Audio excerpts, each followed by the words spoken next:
ตอนิจจังทุกสิ่งไม่ยั่งยืนจีรังย่อมผุพังตามกาลเวลาจะฝืนให้ยั่งยืนจนสิ้นโลกาอย่าได้หวังดังปรารถนาองค์พระพุทธาท่านตรัสสอนไว้เกิดแล้วคงไม่แคล้วต้องชราแก่อาคราวแก่สมปัญญา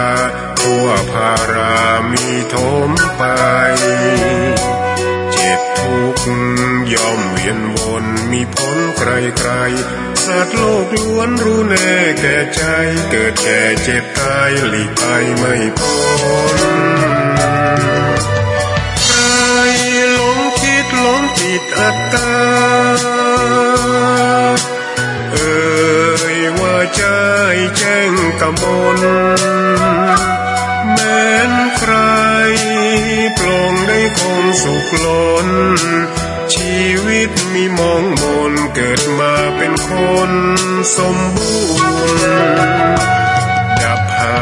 ยเพียงร่างกายไว้ชีวาแต่กุศลผลกรรมทำมาย่อมแปลงค่ากลายเป็นทุนส่งผลให้ทุกคนเวียนวนไม่สูญสุขและทุกข์เป็นไปตามทุนที่พวกคุณได้ก่อทำมา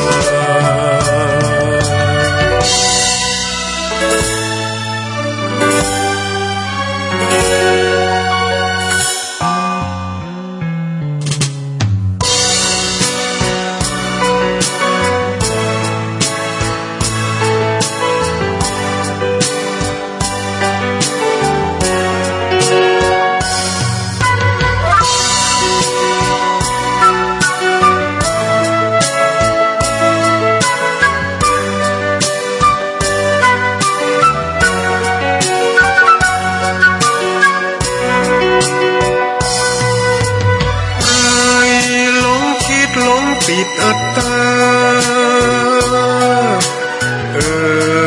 ว่าใจแจ้งกมลแม้นใครปลงได้คงสุขล้นชีวิตมีมองมนเกิดมาเป็นคนสมบูรณ์ดับหายเพียงร่างกายไว้ชีวาแต่กุศลผลกรรมทำมาย่อมแปลงค่ากลายเป็นทุนส่งผลให้ทุกคนเวียนวนไม่สูญสุขและทุกข์เป็นไปตามทุนที่พวกคุณได้ก่อทำมา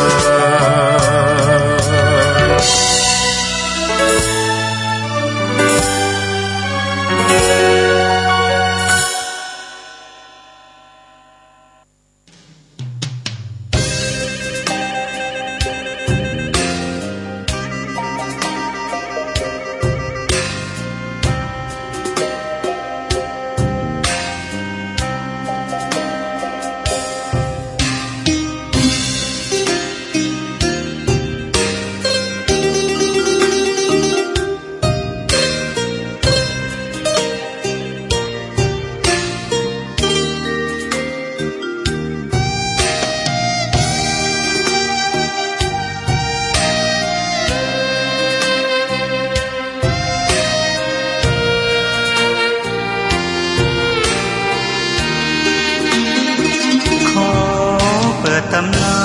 น1,300 กว่าปีแม่จามเทวีสร้างพระเจดีย์ที่วัดดอยน้อยร้องเจดีย์โคงอีกองค์เคียงคู่อยู่ดอยสลับก้อนหินใหญ่น้อยร้อยเรียงหน้าอัศจรรย์พระธาตุสีทองแงนมองฝูงพึ่งทำรังช่างมีบุญพังพลังศักดิ์สิทธิ์บนนั้นกล่าวคำไหว้สากราบสักการะคนทุกคนฉันสัมผัสถึงสายสัมพันธ์คง งเป็นลูกหลานเคยร่วมสร้างบุญวัดดอยน้อยอยู่กลางยอดดอยโรยต่ออำเภอดอยเหล่าเขตติดต่อป่าสางลำพูนเดินทางปลอดภัยจากเชียงใหม่หรือสายลำพูนยินดีต้อนรับนักบุญมาร่วมสร้างทานบารมีตีสามตีสี่เปิดสถานีฟังตุลุงยองนักเทศเสียงทองชื่อเสียงดังก้องทั่วฟ้าธานีตัวจริงเสียงจริงวัดดอยน้อยแม่จามเทวีต้อนรับญาติโยมที่มีจิตศรัทธามาร่วมสร้างบุญ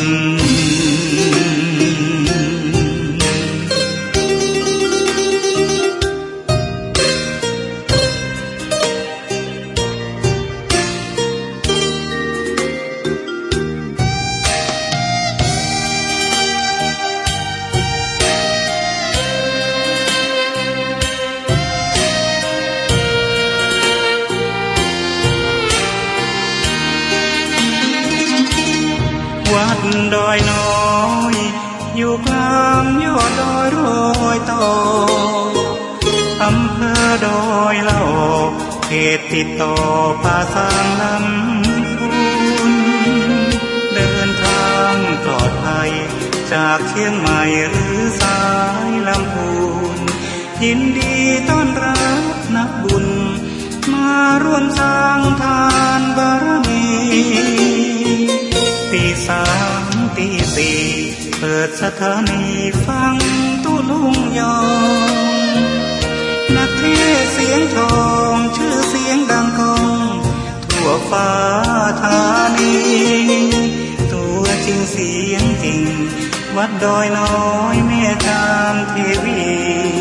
ต้อนรับญาติโยมที่มีจิตศรัทธามาร่วมสร้างบุญ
อันอ้อยตาล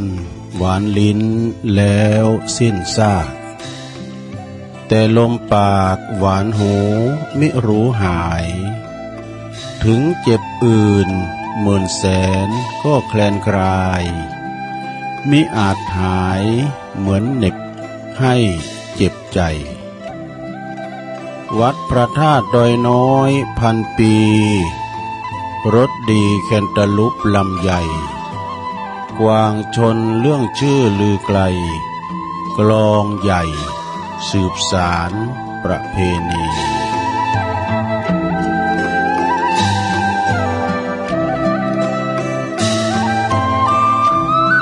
ตื่นเจ้าขึ้นมายิ้มแย้มแจ่มใสทุกโศกโรคภัยหายไปหมดสิ้นขอความนอบน้อมแด่พระรัตนตรัยอันมีพระพุทธพระธรรมพระสงฆ์เป็นสรณะตีปึงกราบแนบไต่ไหวสาถวายความเคารพ มายังครูบาอาจารย์พระมหาเถรานุเถ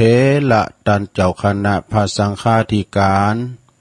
พระภิกษุสามเณรเจ้าจุโตนจุองค์กูวัดวาอารามพร้อมตึงสำนักที่พักสงฆ์ตัวยขอความเจริญในธรรมเจริญปอน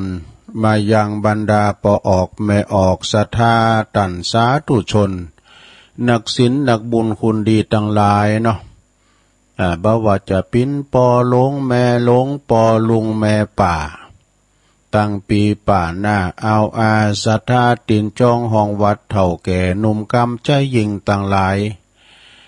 ปอหน่อยปอนานปอจานลำวัดก็ดีนักปราชญ์บัณฑิตปอครูแม่ครูที่ได้เปิดวิทยุฟังกันอยู่ตั้งบ้านตั้งจองตั้งหอตั้งเฮินนะกันในเวลานี้ก็เป็นเวลาดีตีสามปลายมาสักน้อยก็มาฟังรายการสัพเพเหระปกิณกะขอนลุงไก่แจ้งรายการเสียงธรรมแสงทองซึ่งก็ดำเนินรายการบริหารเวลาโดยต้นตัวแห่งอาตมาภาพเก่ากระผมตุลุงนันชัยวัฒนาคะเสโนแห่งวัดพระธาตุดอยน้อยตำบลดอยหล่ออำเภอดอยหล่อจังหวัดเชียงใหม่ก็มาปบมาปะกับปอออกไม่ออกศรัทธาอยู่3 คืน 3 เจ้าเนาะเริ่มตั้งแต่วันพฤหัสวันนี้เนาะวันศุกร์แล้วก็วันเสาร์นะก็มาฟังสัพเพเหระเนาะมามาจามาเล่าสู่กันฟังเสมือนญาติพี่น้องเดียวกันในรายการตุลุงนี่ปิ้นรายการเก่งแค่มันมีศิลปะเนาะเอาอันนั้นมาวาหน่อยเอานี่มาวาหน่อยเอาธรรมมาเตดพองเอกนะธรรมสาธาโวพองธรรมบรรยายพองเอานิทานชาดกพองเข้าห้ำกำคือคติธรรมเป็นสูงมาหือพองนะเอามาเราสู่จูกันฟังปิ้นสัพเพเหระกันปีบปิ้นอันเก่งก็เก่งแค่นะเนาะสะท่าฟังได้ทุกเพศทุกวัยหนุ่มกำใจยิงต่างหลายนะก่อนที่ตุลุงจะไปตังสถานีที่เปิ้นมีบุญต่อโสตประสาทหูเฮาต่างหลายตุลุงจะนำไหวพระเกินเนื้อลงเด้อไหวพระก่อนเพื่อความเป็นสิริเป็นมังกละเป็นมงคลกับตนกับโตกับลูกกับหลานครอบครัวเฮาอยู่เย็นเป็นสุขเด้อเอากราบพร้อมกันเด้อกราบ1กราบ2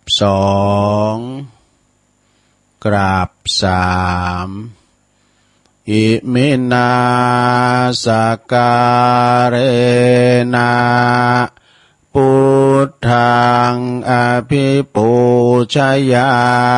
มาอิมินาสกา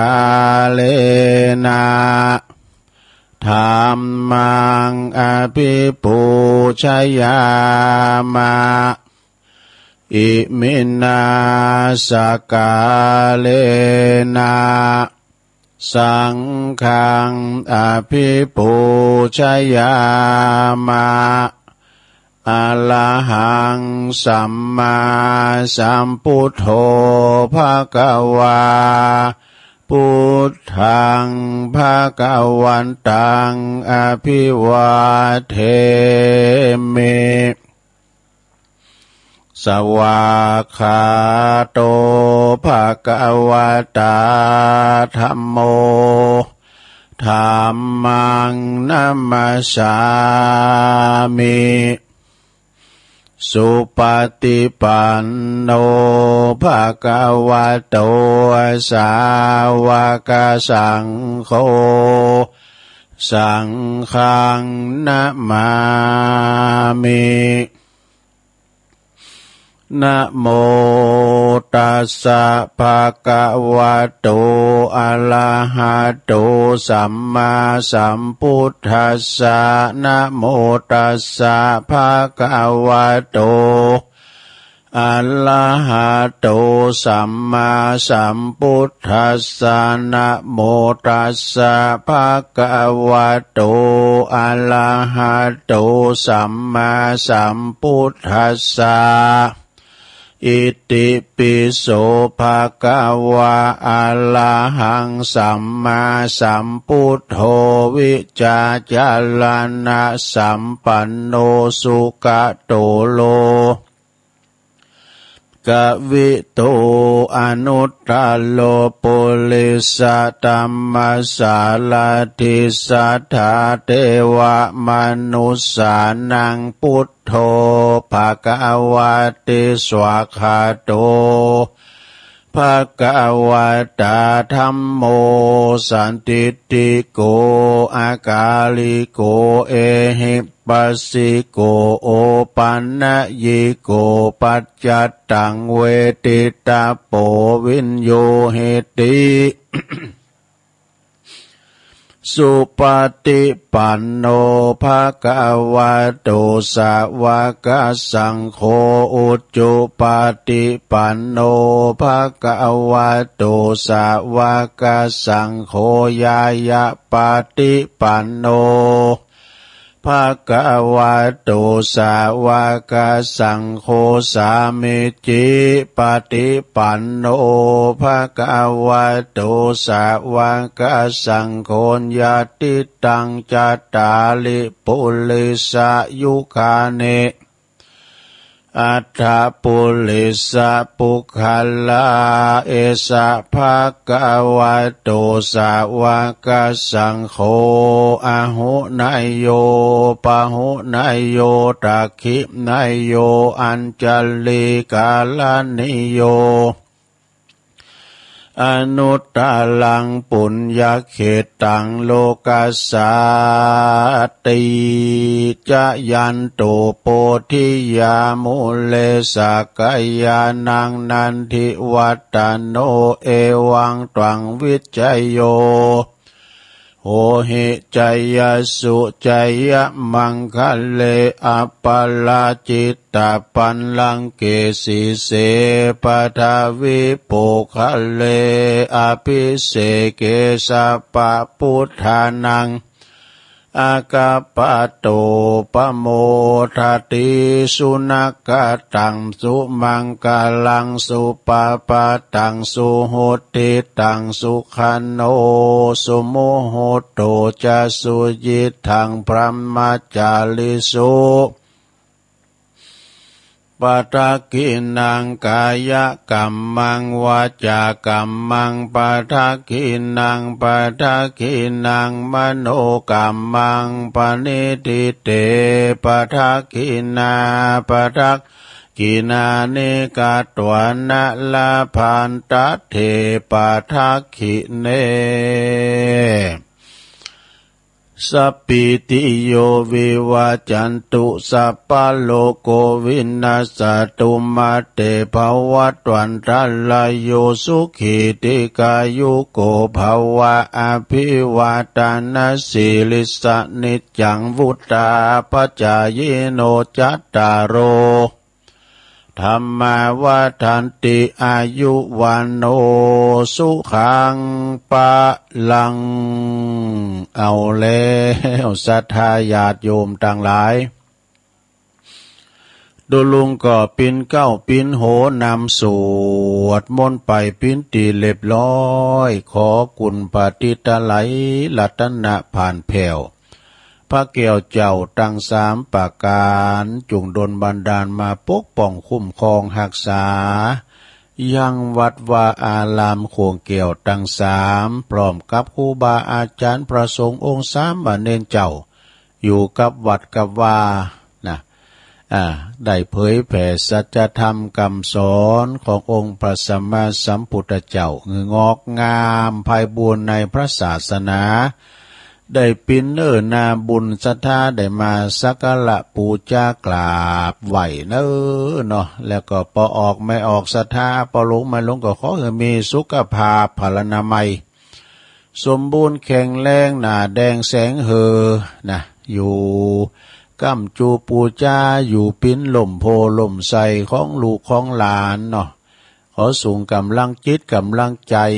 ไปหืออีปอยแม่ที่เดินเหินไปไหนมาไหนบ้านใดนะติดต่างติดเตงก็เอาวิทยุเนี่ยเนอเป็นกูเป็นกีมนะลงเนอเอานำทำคำสอนขององค์พระสัมมาสัมพุทธเจ้านะฟังทำไปปุงตกไปเอกะเนาะลูกหลานตันเต่าก็ดีจะไปกะไปขายไปกาดไปลีไปติดต่อธุรกิจการงานใดๆก็ตามในวันนี้ก็ขอเดินทางแคล้วคลาดปลอดภัยทุกตารางกิโลเมตรของการเดินทางทั้งขาไปและขากลับเนอะประสบความสำเร็จในการหน้าที่การงานต่างๆไปกะไปขายค้าขายไล่ลองก็ขอกะแม่นขายมานี่นะเนาะเอามาปักกันวันนี้แล้วสดาญาติโยมก็วันนี้ก็เป็นวันพฤหัสบดีที่27แล้วกันเนี่ยนะ27ของเดือนตุลาแล้วสดาญาติโยมเลยทำบักกี่วันตุลานี่ก็จะได้อำลาจากไปพฤศจิกาก็จะมาแถมเนาะเดินลองเดือนสุดท้ายของปีฉะนั้นวันนี้ก็ศรัทธาญาติโยมก่อนที่จะได้อื่นกันไปตั้งหน้าตั้งในนะวันนี้จะเตดน้ำเตดธรรมมรดกธรรมเนอมีเจ้าภาพอยู่เดี๋ยวก็ก็ขอประกาศและจือสถานีวิทยุเนอในเครือข่ายที่เปิ้นรับสัญญาณรายการธรรมะช่วงเวลาตั้งแต่ตี 3 ถึง 5 โมงก็ขอขอบคุณในสถานีวิทยุคลื่นพระพุทธศาสนาการศึกษาและวัฒนธรรมของวัดไฟหินเนอตำบลสุดเตบอำเภอเมืองเชียงใหม่ FM 104.50 เมกะเฮิรตซ์โดยเมตตาบารมีธรรมอาจารย์ท่านพระครูสมุวิศวัตรวรกิจโจองค์ขลุงในเมืองก็ฟังกันอย่างติ้มตีเนาะฟังเพลงมาละฟังแต่ตุลุงทองมาละเนอขอบคุณสถานีวิทยุคณะสงฆ์อำเภอฝางตั้งอยู่ที่วัดพระบาทอุดมนำบ่อสาวาสำนักวิปัสสนานะ FM 100.25 เมกะเฮิรตซ์โดยเมตตาบารมีธรรมหลวงปู่พระครูสุจิตานุรักษ์เจ้าคณะอำเภอฝางเนอะญาติโยมทั้งหลายแล้วก็ขอบคุณตุปีเจริญโชติธรรมโมนะตุปีเจริญนี่เปิ้นอยู่ปูนอยู่ไหนตะลุงเปิ้นอยู่วัดศรีมหาโพธิ์มอนปิ่นตะโปทารามพระเจ้าหลวงบุญฝางบุญนะเปิ้นก็ดูแลใจใส่บางทีกันตะลุงออกเนี่ยเปิ้นก็จะตื่นเจ้าไอ้ดอกจะรีโมทช่วยกันถึงตุปีโจขอบคุณตุปีอมรเทพด้วยเด้ออุปสันโตวงเล็บอุเถินตุปีโจนะก็ช่วยกันพอก้อยดูแลสถานีวิทยุนะตั้งปุ่นเมืองฝางเปิ้นฟังกันหลาย ขอบคุณสถานีวิทยุแดนดินถิ่นล้านนาเปิ้นตั้งอยู่ที่บ้านฮงโงเนอะตำบลนำบ่อหลวงอำเภอสันป่าตอง FM 103.50 เมกะเฮิรตซ์ โดยคุณรุจิสมบัติเงาคำเนอะเปิ้นเป็นเจ้าของสถานีลิงสัญญาณไปนะเป็นที่เรียบร้อยขอบคุณสถานีวิทยุคลื่นธรรมะของชุมชนวัดห้วยตองซักอำเภอจอมทอง FM 98.75 เมกะเฮิรตซ์โดยเมตตาบารมีธรรมอาจารย์พระครูวาปีวรมานิตท่านพระอาจารย์ชวลิตชัยวังโสนะแล้วก็ขอบคุณสถานีวิทยุมนเสียงธรรมอำเภอแม่แจ่มเนอวัดบุพารามตำบลช่างเครื่อง FM 106.25 เมกะเฮิรตซ์โดยเมตตาบารมีธรรมหลวงปู่พระครูมงคลวิสิทธิ์หลวงพ่อเจ้าคณะอำเภอแม่แจ่มขอบคุณท่านพระปลัดอุทัยตึง2อุทัยตัวเนอขอบคุณสถานีวิทยุเน็กเนลเรดิโอ FM 96.75 เมกะเฮิรตซ์ตั้งอยู่ที่บ้านจงตำบลทุ่งกวาวห้างหุ้นส่วนจำกัดอนุสรณ์เรดิโอนะอำเภอเมืองปานจังหวัดลำปางนะขอบคุณสถานีวิทยุ ชุมชนคนเหนือเขื่อนตั้งอยู่ที่บ้านดงดำอำเภอฮอดจังหวัดเชียงใหม่ FM 90.75 เมกะเฮิรตซ์เนอขอบคุณสถานีวิทยุเพื่อการศึกษาและพัฒนาอาชีพ Radio Network FM 103.00 เมกะเฮิรตซ์อำเภอเมืองจังหวัดลำปางนะโดยคุณอนุพงษ์ตาจีนะขอบคุณสถานีวิทยุ Radio Network FM 99.50 เมกะเฮิรตซ์เนอวิทยาลัยเทคโนโลยีเพื่อการจัดการกฟผ.แม่เมาะลำปางนะและขอบคุณสถานีวิทยุวิทยาลัยสงฆ์นครลำปางวัดบุญญาวาสวิหาร FM 106.50 เมกะเฮิรตซ์เนอแล้วสักคำเดียว4 โมงนั้นก็จะมีน่านฟ้าเรดิโอ FM 100.25 เมกะเฮิรตซ์คุณลุงนิรันดร์ปันดอนตองโดสดาอันนี้ก็เป็นและจื่อและนามของสถานีวิทยุนะแต่ละคืนแต่ละสถานีเปิ้นเกาะกล้องสัญญาณเอารายการในสู่ท่านผู้ฟังถึงบ้านถึงจองเด้อสถาเด้อก็ได้ฟังกันทุกวันตุลุงก็ติดตามฟังนะแม้แต่ว่าครูบาอาจารย์พระครูอภิวัฒนวิกรมเปิ้นก็มันมีเวลาว่างเนาะเปิ้นก็เอาเทปเก่าสมัยปี 2562ใหม่สมัยจัดที่เก่า6ก็ดีเปิ้นนำมาเปิดให้ศรัทธาได้ฟังเฮาก็ได้ฟังย้อนหลังไปในเมตตาธรรมอาจารย์พระครูสุเมธธรรมเสวีก็ดีเปิ้นแก้ไขปัญหากันนะพระครูกัลยาณปราโมทย์เนี่ยในนามของพระครูอภิวัฒนวิกรมเปิ้นดำเนินรายการในข่าวขังนานปี62 63มาเนี่ยนะก็มนนะศรัทธาญาติโยมปิ้นตีเข้าอกเข้าใจเนาะตอนบ่ายตอนแรง3 โมงก็ดีเฮาก็ฟังกันไปเนาะแต่ว่าอันตุลุงนี่ก็มาสดๆหรอนะมาเข้ารายการมาลุกมานั่งนี่ตั้งแต่ตี 1แล้วนี่ ก็คือว่ามันรับนอนกะตุก็รับอยู่มันรับเจ้าเฮ้ยรับละวิทยุกันไปพองแล้วมันตื่นเจ้ามันหูหมอกหูเวลามันเนาะศรัทธาก็ได้พักผ่อนอยู่บางทีก็วีกลางวันแล้วหลังว่ากวาดวัดกวาดว่าปิ้นตีเรียบร้อยแล้วก็ลุยหลายมันรับไปกัมนี่ สำเตยก็ไม่ได้รับความปิ้นสังหรอนะในกาแฟกินให้เกี่ยวนึงให้เห็นซองนึงนะแล้วก็มาเข้าสู่รายการศรัทธาญาติโยมทั้งหลายได้ฟังเนาะปัจจุบันนี่ก็ศรัทธาญาติโยมทั้งหลายยังอยู่ในเทศกาลอยู่ในระหว่างงานบุญกฐินหลายวัดหลายวา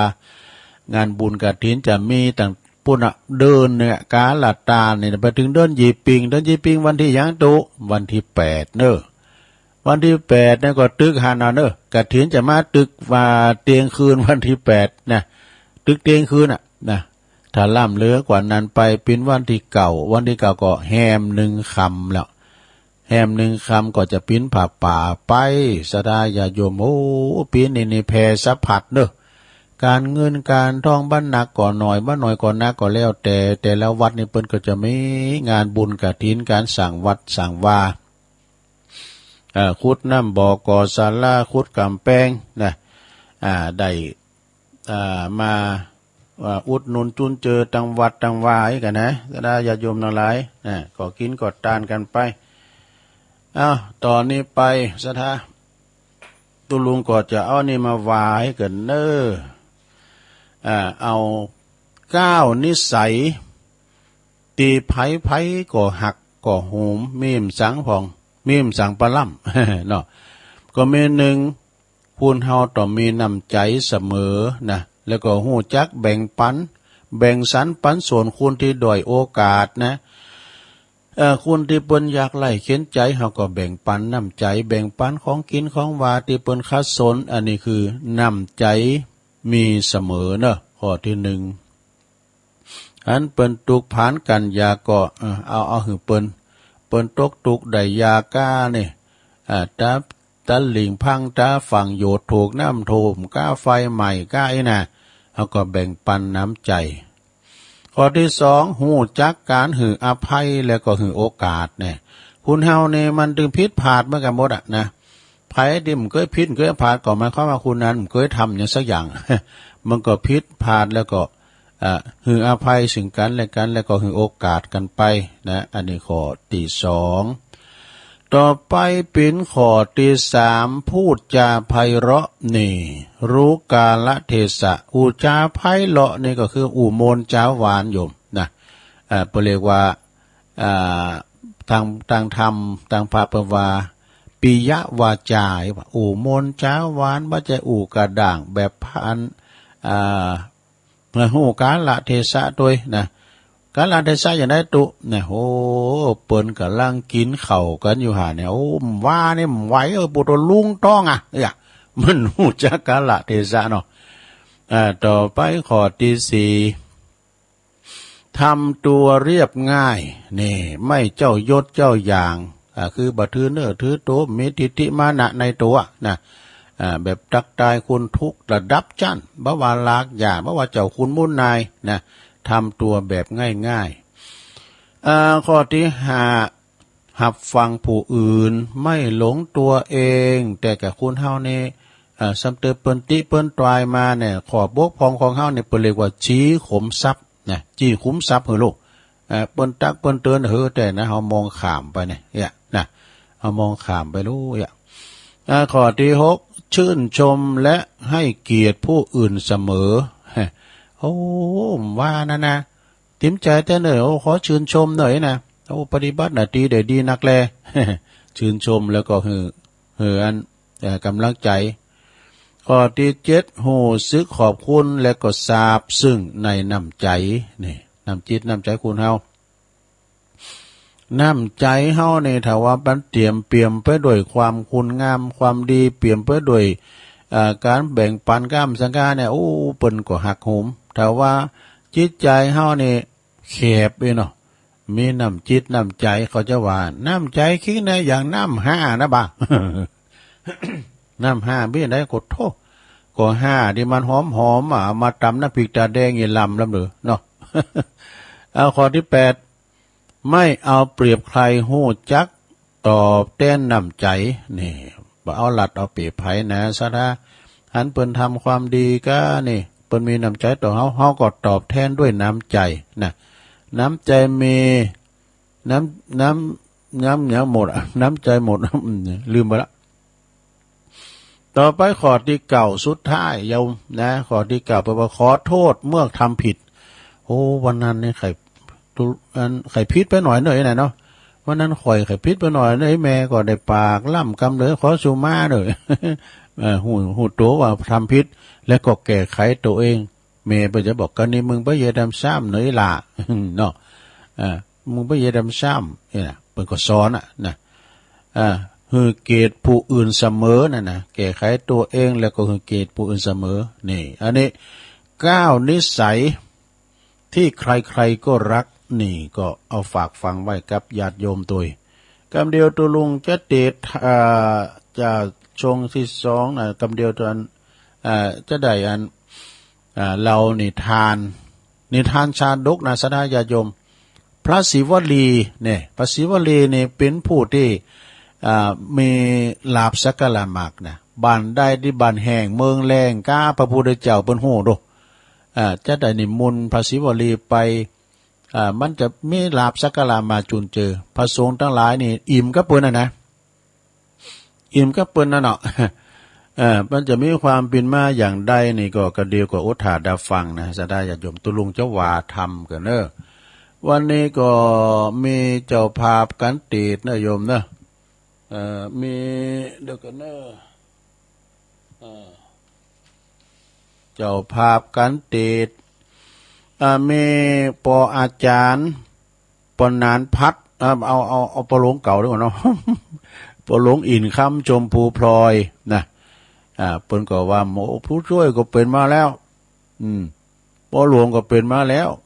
แกวัดแกเมืองแกฝ่ายก็เป็นมาแล้วบัดนี้เป็นปูจานนะเลิกจะบูชาเนี่ยเป็นยังไงเป็นทุเจ้า พออาจารย์ปนนั้นประหลงอินคำชมพูพลอยนี่เปิ้นเป็นมัคคณายกอยู่ที่ปากล่องวัดปากล่องเด้อฝั่งปิ้งหลายปุนนะ ตำบลนำดิบอำเภอป่าซางเปิ้นก็ติดตามรายการตุลุงตลอดเนาะเปิ้นก็ขอนิมนต์ตุลุงเตดน้ำเตดธรรมเปิ้นอุทิศกะลาปาผลบุญกุศลไปหาตระกูลแสงบุญนะตระกูลแสงบุญทุกดวงวิญญาณเด้อพร้อมกับเจ้ากรรมในเวรขอฟังธรรมมาลัยโพธโลกนี่นะดีละนี่กินบอมหน่อยนะจะได้ติดธรรมมาลัยโพธโลกไว้เกมตัวว่าเนอพอลงเนอเดี๋ยวก็หยาดน้ำอันนี้แม่น้อยทำได้ยินก้าเสียงทางวิทยุเสาโนนไต่มันดังเลยนะแม่น้อยสายมูลจะไปอยู่สายมูลนะนามสกุลบนสายมูลอยู่หลังมอนนะดอยหล่อนี่แหละวันนั้นไปช่วยงานที่วัดม่อนห้วยแก้วอีแม่ก็ติดตามตุตลอดนะเลยหอมซองมาซองหนึ่งปล่อยวิทยุดีกว่ากวามกำเนาะการติดการทำไหมนะแล้วก็นี่ก็ทำได้ยินก้าป่อสีบุตรแม่สีกูลตานตุละเนี่ยบ้านหนองล่องนะก็ร่วมทำบุญฝากท่านมหาสมชาติมาหรออาจจะได้ก็วันเสาร์ก็ทำกรรมนะตีเปิลปิ้นเจ้าภาพโลมเนาะสาธญาติโยมทั้งหลายขออนุโมทนาตอนนี้ไปก็จะว่าทำกันนะสนาเด้อจะตีนำตีทำมาไล่โหลดโผนมาไล่โพดโลกเนี่ยเอาแบบละไม้ค่ายยองกับเชิงเมืองกับใจนะคล้ายๆก็ขมุตีตอมมีบ่ตอมมาตอมตีตายอันตรายนะมึงไปพึ่งมาตอมน้องกรรมของงานตุลุงทองในปีนอมตะแท้ๆเนาะสถานเนาะถ้ามึงตายในลูกมึงเป็นกระพานะมึงอันยังกอดตานหมดนะเมียกอดตานลูกกอดตานใจขึ้นตี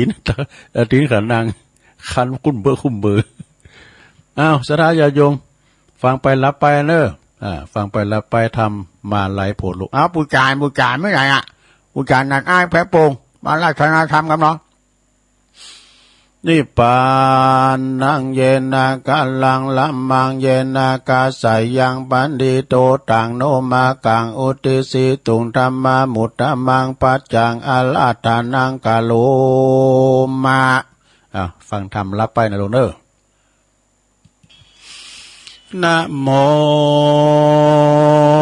ตัสสะภะคะวะโตอะระหะโตสัมมาสัมพุทธัสสะ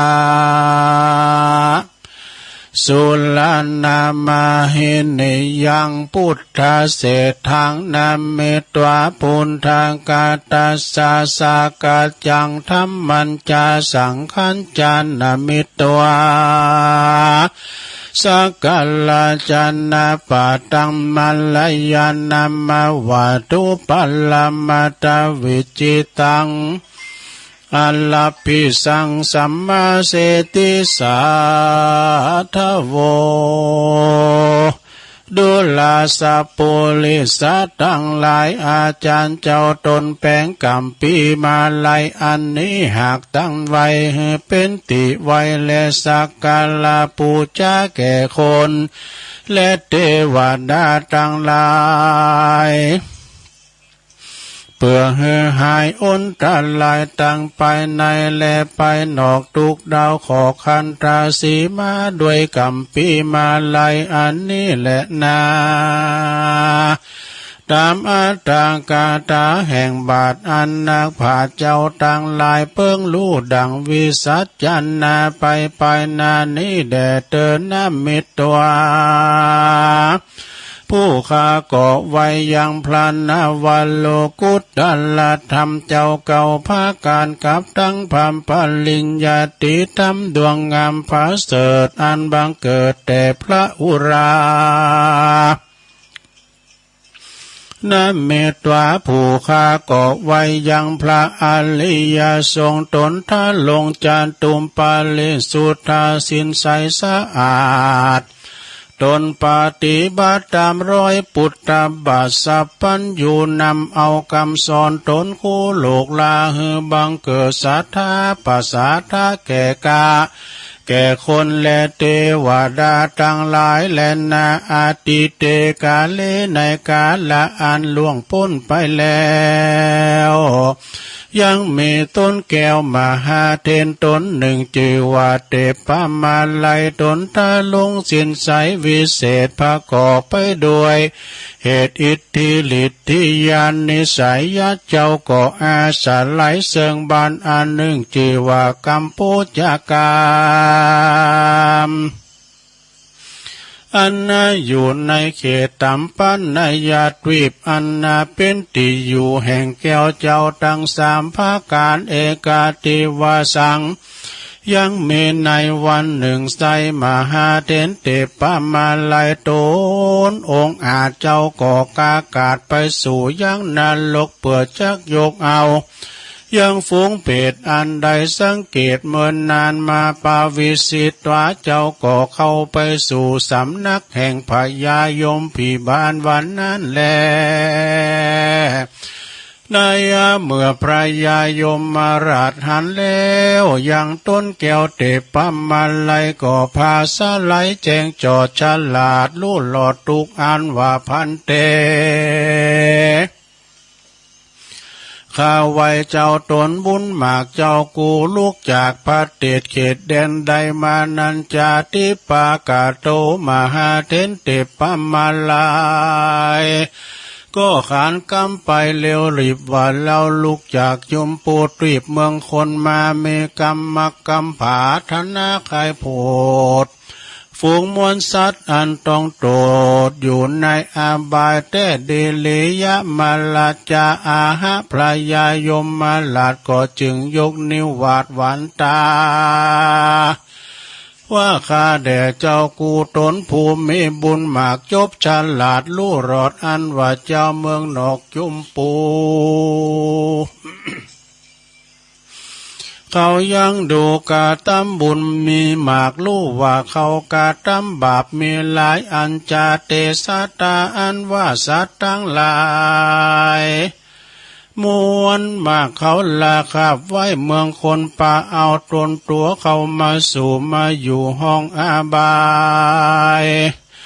ยังเมลายเหลือล้นเขาก่อพาทหนาใครป้นจากทุกโตดใครเสวยสุขโสดสำล้านโดยบุญสมปานแห่งพระเป็นเจ้าแด่พ่องเตอ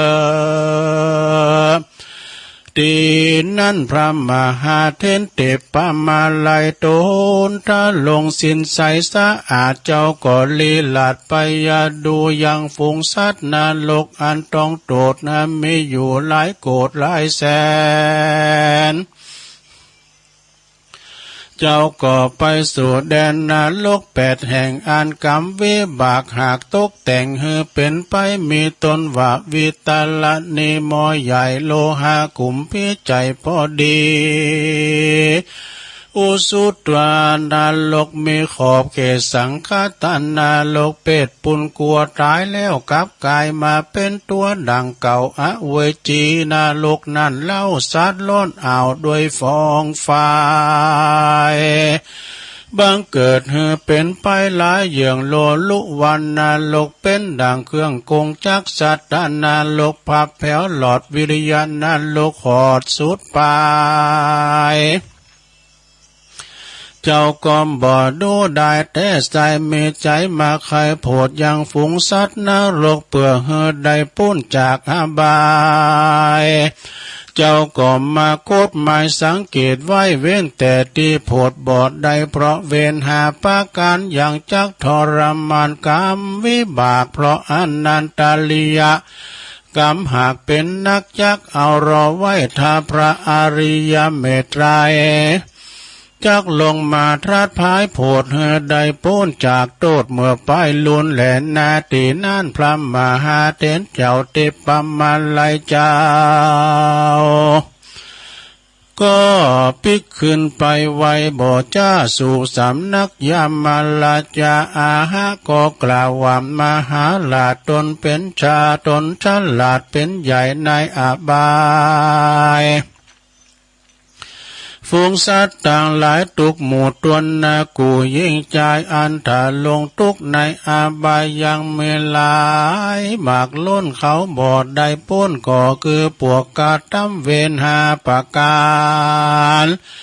อันนายังจักหลอบพระตนบ้านบ่อเศร้าคือพระอริยเมตไตรเจ้าอันจักลงมาโพดฝูงสัตว์และนายมัลลจาพระยายมมาลาดก็ยกนิ้วขายกมือขาบวันตาวากาแด่เจ้าตนมีบุญมากจบมาตนชาตนกาลุนาโพดฝูงสัตว์โลกสาธุดีอันหนึ่งผู้ข้าขอสั่งกำขอเมตตาไปบอกแก่เจ้าเมืองนอกยมปูเขาเล็งหลีบกาตั้มบุญตันรักษาศีลภาวนาบานอย่าขาดอย่าได้พระมาตรลาสาอย่าเขาได้ปิกปอกขึ้นมาตีเก่าอย่าได้มาทาลงตุกเล่าในอเวจีเขาเนกายหลีกเว้นพ้นจากตังเส้นเข้าสู่อาบายขอนิมนต์ตันเป็นเจ้าจงได้พายแผ่นนำเอากำนี้ไปบอกแก่เจ้าจุมปูเขาได้อากาศตั้มลักมาอย่าเขาได้กาตามปานาติบาตอย่าเข้าอำนาจแห่งตัณหามีใจโมหะหลบเอาเข้าของแห่งตันอย่าเล่นจู้จากผัวเมียตนอย่าจู้ไล่กำสนกำสอยอย่าดื่มน้ำเหล้าหล่อยอย่าเมาอย่ากวนเกาด่าจีตีพรามอย่าใจหามด่าปอตีแม่อย่าได้ตัดไม้สาลีมหาโพอย่ามั่งแก้ว โกรธเจดีอย่ากาตำไล่แก่ภิกขุนี้ก็ตำเเหลือดตีนพระเจ้าออกจงปากันพระกอบเป็นหิตานุหิตาปากันมันพิจารณาจำเลินเมตตาภาวนายังเทวตุตังหาก็จักได้เป็นบุญไปแก่การนำไปสู่จานฟ้าและเนลปานก็นิมนต์ตันเป็นเจ้าจง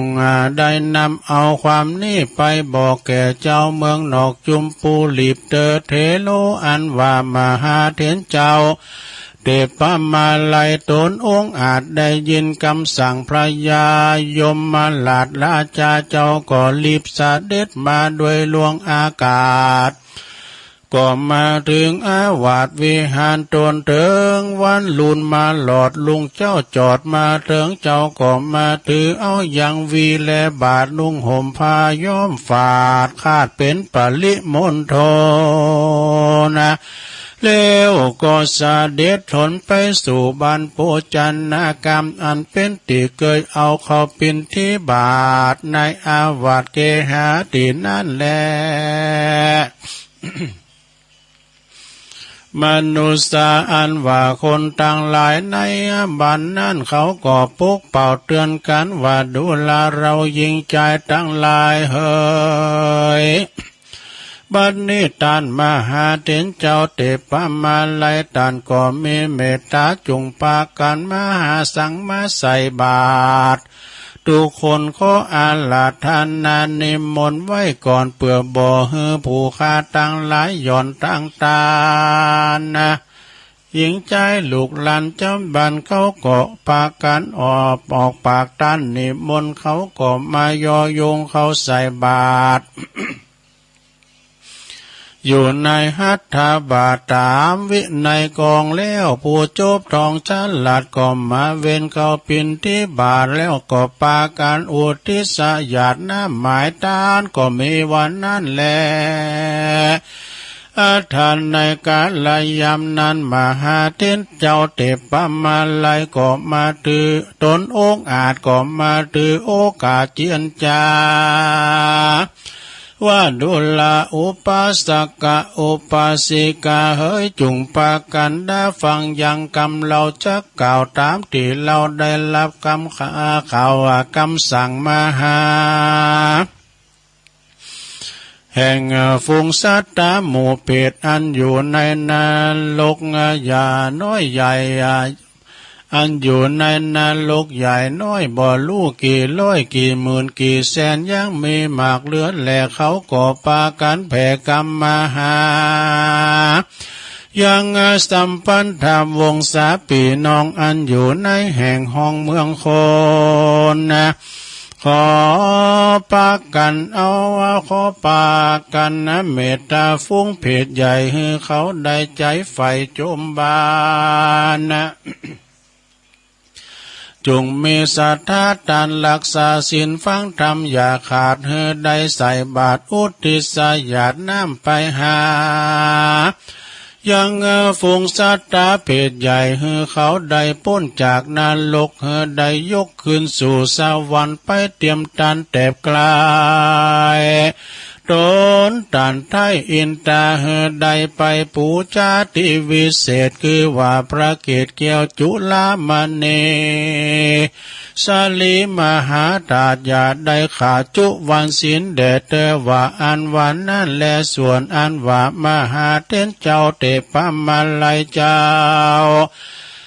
กันละว่าสั่งให้มนุษย์กานาเจ้าจมปูดวีบสันนั้นแล้วก็กากาดแก้วไปสู่อาวาสแห่งตนก็มีวันนั้นแลนาตั้งแหลกแต่นั้นไปนาส่วนอันว่าคนตั้งหลายก็ปากันเว้นจากกรรมหาภาการคือว่าบอกกาตามปานาธิบาตบ่ฆ่าสัตว์ละของตานบ่เล่นจู้บ่จู้ไล่หลอกลวงภัยบ่ดื่มกินสุราเมลัยเต่าแต่กาตามกรรมอันดีมีตนว่าหือตานรักษาศีลเมตตาภาวนาไปบ่ขาดปากันใส่บาตรหยาดน้ำไม้ต้านไปหาอุทิศไม้ต้านไปหายังฝูงสัตตาหมู่เพศเพื่อให้เขาได้พ้นจากเขตอบายก็มีวันนั้นแหละนานิติตาขียะอันเก่าแก่ไขยังมหาเทนติปะมาลัยจาโดก็บางกมนะสมเรสาเดชแล้วเท่านี้ก่อนแลสาธุสาธุสาธุ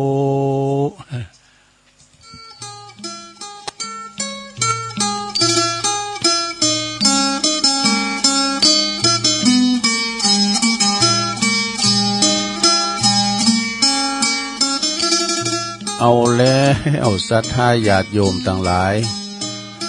ตัวลุงก็ได้เตดน้ำเตดทำจบไปปิ้นตีเรียบร้อยทำมาไล่โผดโลกเนอะทำนี่ก็บ่ยาวแต่เตดโมนซะนะเตดโมนจะได้ตุมันบ่ไข่คุกคัก แปลว่ากินบอมเนอะอันนี้เจ้าพาเปิ้นจอดจงมาเนาะก็ในธรรมเปิ้นก็บอกว่าพระมาลัยนี่เปิ้นไปโผดโลกดอกเปิ้นไปโผดที่ไหนก่อนตุตามในธรรมเปิ้นก็บอกว่าเปิ้นไปปุ่นไปเยี่ยมสวรรค์ไปชมหมอนาหกเปิ้นก็ไปหันสัตว์นรกโอ้มีนักนาป้าป่านเปิ้นจะโผดก็โผดบ่ได้เพราะว่าเวรหาประการเนี่ยเป็นว่าสำเตอภัยที่กระทำเวรกรรมอันนักเรียกว่าเป็นเรียกว่าอันเนี้ยก่อนนี่กรรมนักนะเปิ้นทำกรรมอันนักเพราะว่ามีอย่างพองนะอนันตริยกรรมแต่อนันตริยกรรมคือกรรมอันนักเนาะฆ่าพ่อฆ่าแม่ฆ่าพระอรหันตาเนาะทำลายพระพุทธเจ้าจุนเลิศจำแล้วก็มั่งสังขะอีกเนาะมั่งสังขะก็คือทำคือสงแตกแยกอีกนี่พมาลัยโพดบ่ได้ที่จะโพดได้ก็คือพระอริยเมตไตรอันจะมาไปหน้าเนาะสถานเนาะอันนี้เปิ้นนิยมเตดกันปูนเตดที่ไหนเตดงานเขาดำงานศพงานสากาอีน่ะเพราะฉะนั้นวันนี้ก็ตะลุงก็ตามที่เจ้าภาพเนาะที่เปิ้นได้แจ้งความจำนงมาเดี๋ยวเอาปอนี่ก่อนเนาะเอาปอนทำมันก่อนนะแต่ก็ลืมไปเอาปอนี่ก่อนหยาดน้ำสถาตึงหลงตึงหลายเป็นเจ้าภาพรวมกันของงานปอสีบุตรเบสีกุลตานตุลละนี่ลำปางนี่ก็คอยเอาไปวาทำกรรมวันเสาร์พุ่นเนาะแม่คำน้อยทรายมูลหลังมอนนี่ ก็คงจะได้เอาไปปล่อยสถานีเปิ้นดีก่อนเนาะสถานีห้วยตองซักเนี่ยเปิ้นปิดปรับปรุงเนี่ยสนาเนี่ยวันนี้วันพุธได้ดีละนะอดเอาก็มีคุณโทรมาเนี่ยว่ากับปอนนั้นเจยโทรมาโตยังออกรายการไหลหันไหนก็ได้ก็ออกนะเนาะไอ้เนาะเพิ่งเคยฟังแล้วไม่ได้ฟัง ก็ขออดเอาเนอะวันนี้วันพุธก็คงจะเดียวัดห้วยตองซักนะการทำเขาบอกว่ากันจางไหลหาน่ะแดนดินถิ่นแล้วน่ะได้ยินพระจอมต้องเวียงน้องหลองได้ยินบ่น่ะบ้านหงเนาะคืนบนแหงนะเดี๋ยวนี้ตุลุงก็สแตนบายไว้เนี่ยนะ คืนของป่วนนำบ่อหลวงนะ103นะ103เอาปอนนี่ก่อนเนาะบัดนี้หมายมีปอจันปนนั้นอินคำชมพูพลอยพร้อมขอบคุณเนบมัคคณายกจากวัดปากล่องตำบลน้ำดิบอำเภอป่าซางพร้อมโดยคณะศรัทธาตึงหลงตึงหลายอันมีแม่คำหน่อยไซมูลบ้านหลังมอนก็ดีแม่ปอสีบุตรแม่สีกุลตันดุละก็ดีนะ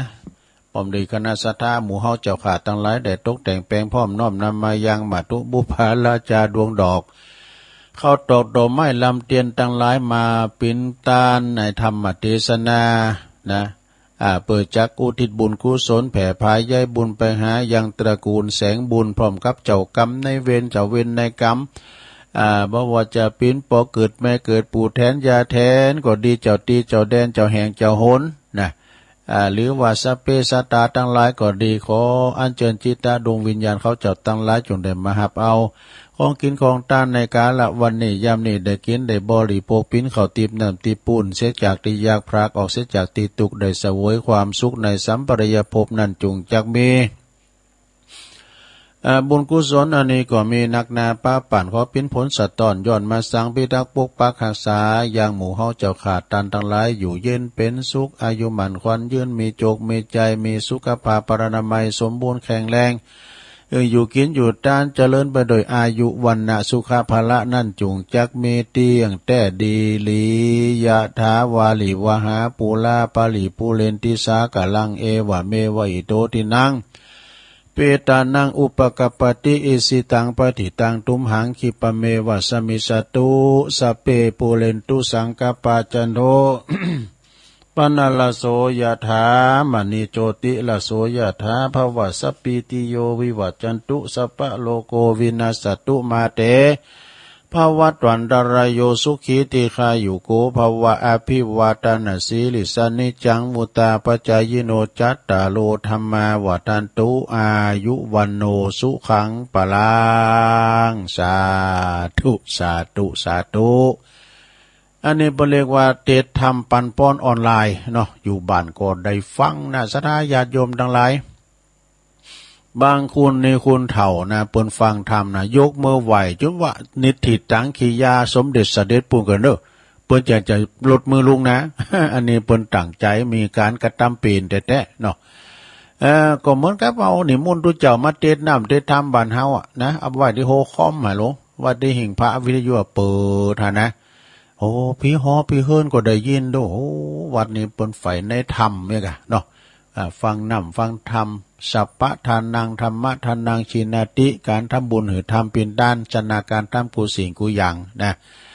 เพราะนั้นก็ได้ไปช่วยงานที่วัดวังกูปะปอหลวงอินค่ำเนาะความจริงตั้งหลายปีเปิ้นฟังกันหลายว่าเปิ้นว่าเปิ้นโทมได้นะ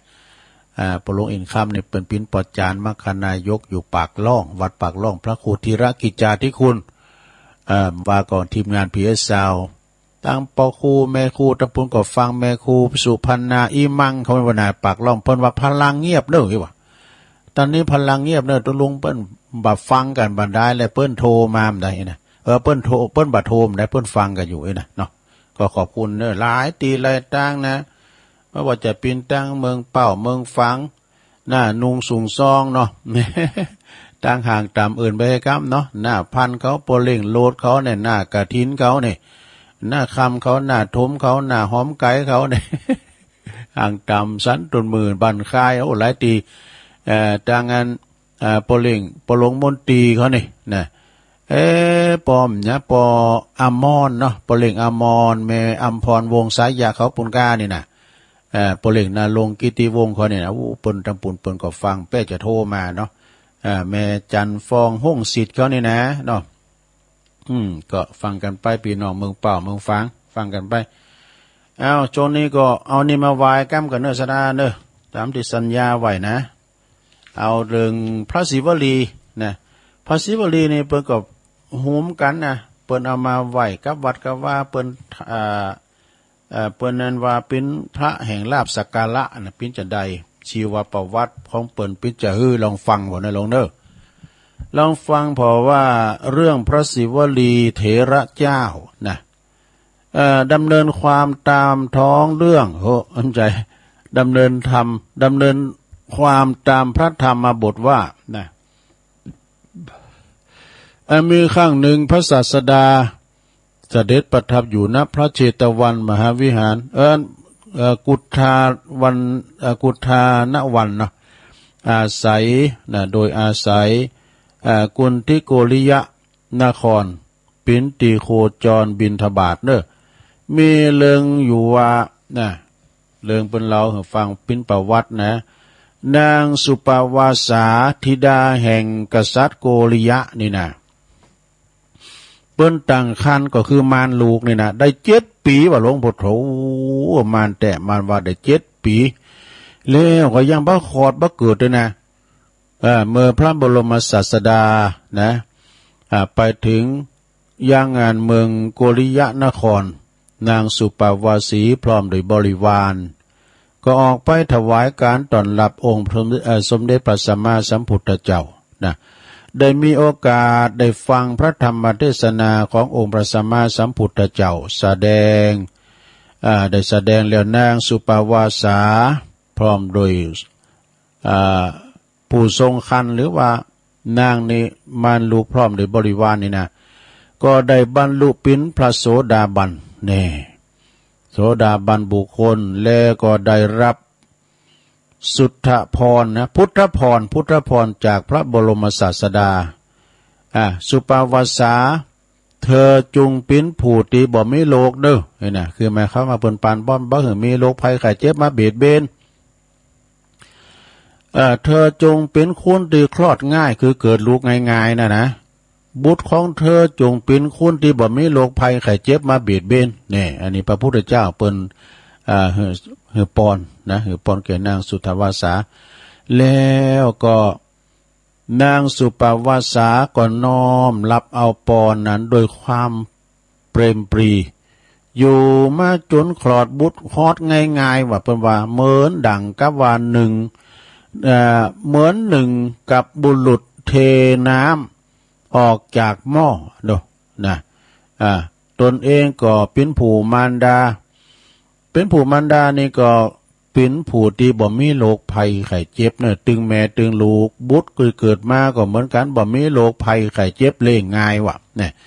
สมรับกับปอนที่พระบรมศาสดาเปิ้นประทานให้ทุกประการเนี่ยอยู่มานี่สดาญาโยมนางสุปวาสาผู้เป็นพระโสดาบันบุคคลเนี่ยนะเปิ้นก็เป็นผู้ที่เริ่มใสในพระรัตนตรัยในพระพุทธพระธรรมพระสงฆ์มีผู้มีความศรัทธาเตรียมเครื่องไตรยทานเด้อให้ครบภิกษุ500 ตุนว่ะพร้อมกับพระศาสดาพร้อมกับพระพุทธเจ้าจึงเหือนพระสามีเขาเปิ้นนะพร้อมกับบริวารไปกราบอาราธนาพระบรมศาสดาพร้อมกับพระภิกษุสงฆ์จำนวน500 ตุนน่ะรุ่มก่อนเพิ่นเล่งกำ500 ตุนนะเนาะสดาญาโยมทั้งหลายมารับภัตตาหารนะในพระราชฐานถ้าเปิ้นทำถวายสังฆทานนะถึง7 วันก็ดู500 ตุนนี่นะ7 วันคือพอแล้วเนี่ยพระนางก็ได้รับบุตรที่เกิดใหม่นั่นนะเข้ากราบบันทมพระบรมศาสดาแล้วก็ขอพระบรมศาสดาประทานจื่อต่างจื่อกำเตอนะขอต่างจื่อปฐมก่อนนี่กันลูกเปิ้นเกิดมากันนะสดาเปิ้นบ่ใจว่า ตั้งจือไปเลยดูเปิ้นไปหาปอหน่อยปอนานปอจานลำวัดที่เปิ้นฮู้ไปหาตูเจ้าตั้งจือหาตัวอักขระพยัญชนะเปิ้นบวกลบคูณหารดูมีเดชมีสีอย่างต่างๆนะถ้าว่าตัวใดนี่มันเป็นอักขระกินีเปิ้นก็เมานะมันจับตัวนั้นน่ะมันหิบ่มามันกล้าบ่ขึ้นเนี่ยเปิ้นจะหาตัวที่มันมงคลเนี่ยเปิ้นจะว่าเกิดวันหยังเปิ้นไหลวันนี่ก็ดอกประเดี๋ยวนี้เต้าสังก็จะไปปรึกษาไผใส่ไปเลยน้องแอนนี่น้องแอนนา น้องก็ชิล่าเนี่ยมันใส่กันไปเลยดูเนาะเดี๋ยวในการน้ำหน่อยเกิดมาแล้วก็การปิ้นนานกันว่านานก็ชิล่า นั้นเกี่ยวนั้นค่ำนี่มีอะไรกันเนาะพระบรมศาสดาก็เลยประทานจื่อเด็กชายพูดนี้ว่าเด็กชายศิวลีนี่เด็กชายศิวลีนี่นะสดาจำเดิมแต่เด็กชายที่เกิดมาแล้วนี่นะสดาบิดามารดาคือพ่อแม่แนะนำคือปึงพระรัตนตรัยนี่คือหักษาศีลหักษาธรรมเอาเด็กชายศิวลีนี่นะจึงไปปิ้นเจ้าชายคือเจ้าชายศิวลีเนี่ยจึงปิ้นเจ้าชายผู้ดีปิ้นตัวอย่างในทางทำคุณงามความดีโอ้เปิ้นทำคุณงามความดีเนอะเมื่อว่าเด็กชายศิวลีเนี่ยนะเจริญวัยใหญ่นากาบ้านเกิดมาบิดามารดาก็นำไปฝากไปบวชในสำนักของพระบรมศาสดานะโยมเนอะนะเมื่อว่าบวชแล้วพระศิวลีก็ทำความเป็นบ่เมินบ่นั้นก็ได้บรรลุเป็นพระอรหันตาวะดูผู้ที่ได้วิชา3นะแล้วก็วิชา6ปฏิสัมภิทา4นี่เป็นกำลังของพระศาสนาในการสั่งสอนเวนยสัตว์เนี่ยพระศิวลีนี่บ่ว่าจะอยู่ที่ไหนก็ตามเด้อหลวงเอ้ยจะไปที่ไหนจุดใดก็ตามก็ปิ้นตีเหลื่อมใสศรัทธาของปวงชนประชาชนโดยปิ้นจำนวนมากหนักนะเพราะว่าจะไปปิ้นผ้าสาบุงจีวรน้ำอ้อยน้ำตาลภัตตาหารต่างๆทายทานต่างๆนี่นะไหลมาเทมาว่ะบุดุต่างๆนี่เป็นว่าพระภิกษุทั้งหลายได้อาศัยบารมีของตันของพระศิวลีเนี่ยปิ้นจำนวนมากมายเพราะว่าพระศิวลีนี่เปิ้นว่าเป็นผู้มากด้วยบารมีในการที่ว่าเปิ้นตาลนะกันไปตอนใดก็เปิ้นตาลยืนซองอย่างหือกันเนาะเอาผ้าไตรจีวรตาลหือเข้าน้ำโภชนาอาหารหือแต่เมืองใดบ้านใดที่กันอยากนี่นะนิมนต์ไปนิมนต์พระศิวลีไปอย่างสมัยแต่ก่อนเนี่ยสดาญาติโยมทั้งหลายครูบาเจ้าศีลธรรมก็ดีที่เปิ้นเกิดวัดสร้างวานะเปิ้นจะมีสตังค์โดนะเปิ้นเป็นนางนักว่ะสดาศรัทธาของศรัทธาญาติโยมที่โมนน่ะกระเป๋าของตุลุงก็อยู่ที่โยมนั่นแหละ ถ้าโยมด้านตุลุงก็มีสตังค์กันเนาะครูบาเปิ้นเป็นนางนักนะ3 วัน 7 วันไปแปลงวัดแปลงว่าปวดโถคืนมหาชนเนี่ยอย่างคืนสีขาวก็บ่เนาะคืนโทรไปจะคืนสีขาวปรากฏหลังไหลกันมาเปิ้นว่าเปิ้นตานเปิ้นปิ้นของขี้ยือว่ะเปิ้นว่านะสตังค์ทางนั้นเปิ้นก็เอาสักอย่างเปิ้นก็หือมอเพิ่นคณะกรรมการเอาอันนี้เอาซื้อปูนซื้อเหล็กซื้อหินซื้อทรายเอาไปชำระเอามันยามันน่ะเปิ้นจะมีสตังค์น่ะซะดาแต่เปิ้นปิ้นเนิ่นนาบุญเปิ้นปิ้นตุนบุญนะเปิ้นปิ้นตุนบุญกึดวัดสร้างว่าเนี่ยปุตโต200กว่าวัดกันก้าพระครูบาเจ้าศรีวิจัยนะไปถึงตะโกงหงสาบ่นะแล้วตุลุงทองเหมือนกันนะตุลุงทองตุจกนี่หั่นน่ะเปิ้นก็ว่าถ้าบุคคลใดสาธุเจ้าครูบาก็ดีนะสาธุเจ้าก็ดีจะเจริญรอยตามครูบาเจ้าศรีวิจัยลองเอามือนี่นะตั้งข้อดีกระสอบข้าวสารที่ว่าถ้าว่าตั้งลงไปซื่อจักขึ้นมาก็ซื่ออันนั้นนี่เป็นครูบาได้ ถ้าตั้งลงไปกำคืดจักขึ้นมามันงอยน้อยหวังเอาเม็ดข้าวสารติดมาอันนั้นจะครูบาด้วยนี่ยังลุงยังจำได้อยู่นะตุลุงทองเปิ้นว่าอีกนะถึงไหน หลังจากที่ว่าพระภิกษุสามเณรทั้งหลายก็ปึงบารมีของพระศิวลีนะเป็นจำนวนมากมายพระศิวลีจึงได้รับความการยกย่องจากพระบรมศาสดาว่าเป็นผู้เลิศกว่าภิกษุทั้งหลายในทางมีลาภมากมีลาภสักการะมากมายนะเมื่อจบพระธรรมเทศนาฝูงชนทั้งหลายก็ตั้งก็ได้ดวงตาหันธรรมนะได้บรรลุพระโสดาปัตติผลเป็นจำนวนมากมายก็เลยขอจบเรื่องพระศิวลีเพียงเท่านี้เอวังก็มีด้วยประการฉนี อันนี้มาเขียนไว้นะจบลงไปสดาพระศิวลีเดินดง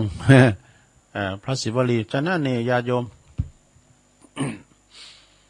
พระศิวลีนี่เอตทัคคะเปิ้นนั้นเนี่ยเปิ้นติมไปด้วยลาภสักการะเนาะอันนี้ก็เราสู่จูกันฟังไปปิติเรียบร้อยนะพระศิวลีพุกตุดุงก็ซ้อมาแถมเนี่ยมาเราสู่จูกันฟังอย่างพุทธตอดกฐินเนี่ยกันเนาะตอดกฐินนี่ก็มีความหมายเหมือนกันนะโดยเฉพาะก็เรื่องกฐินนี่ก็เป็นเรื่องของคณะสงฆ์บุญที่พระพุทธเจ้าเปิ้นพุทธานุญาตไว้สังฆทานตังกฐินเนี่ยนะเป็นสังฆทานเปิ้นก่อนเนี่ยผ้าเข็มนะซะนะเอาผ้าห่อศพก็ผ้าป่าก็เอามายิบมาหนาบมาปะเนี่ยจังหวัดตินบาลเศรษฐีเนี่ยตินบาลเนี่ยเปิ้นเป็นคุณเกี่ยวหญ้าหือโคหือโง่ของทานเศรษฐีซอหามาได้เพื่อขายตาลแต่นู้นน่ะเอาผ้าไปซักสีสวีวันแล้วเอามาขายนุ่งตอง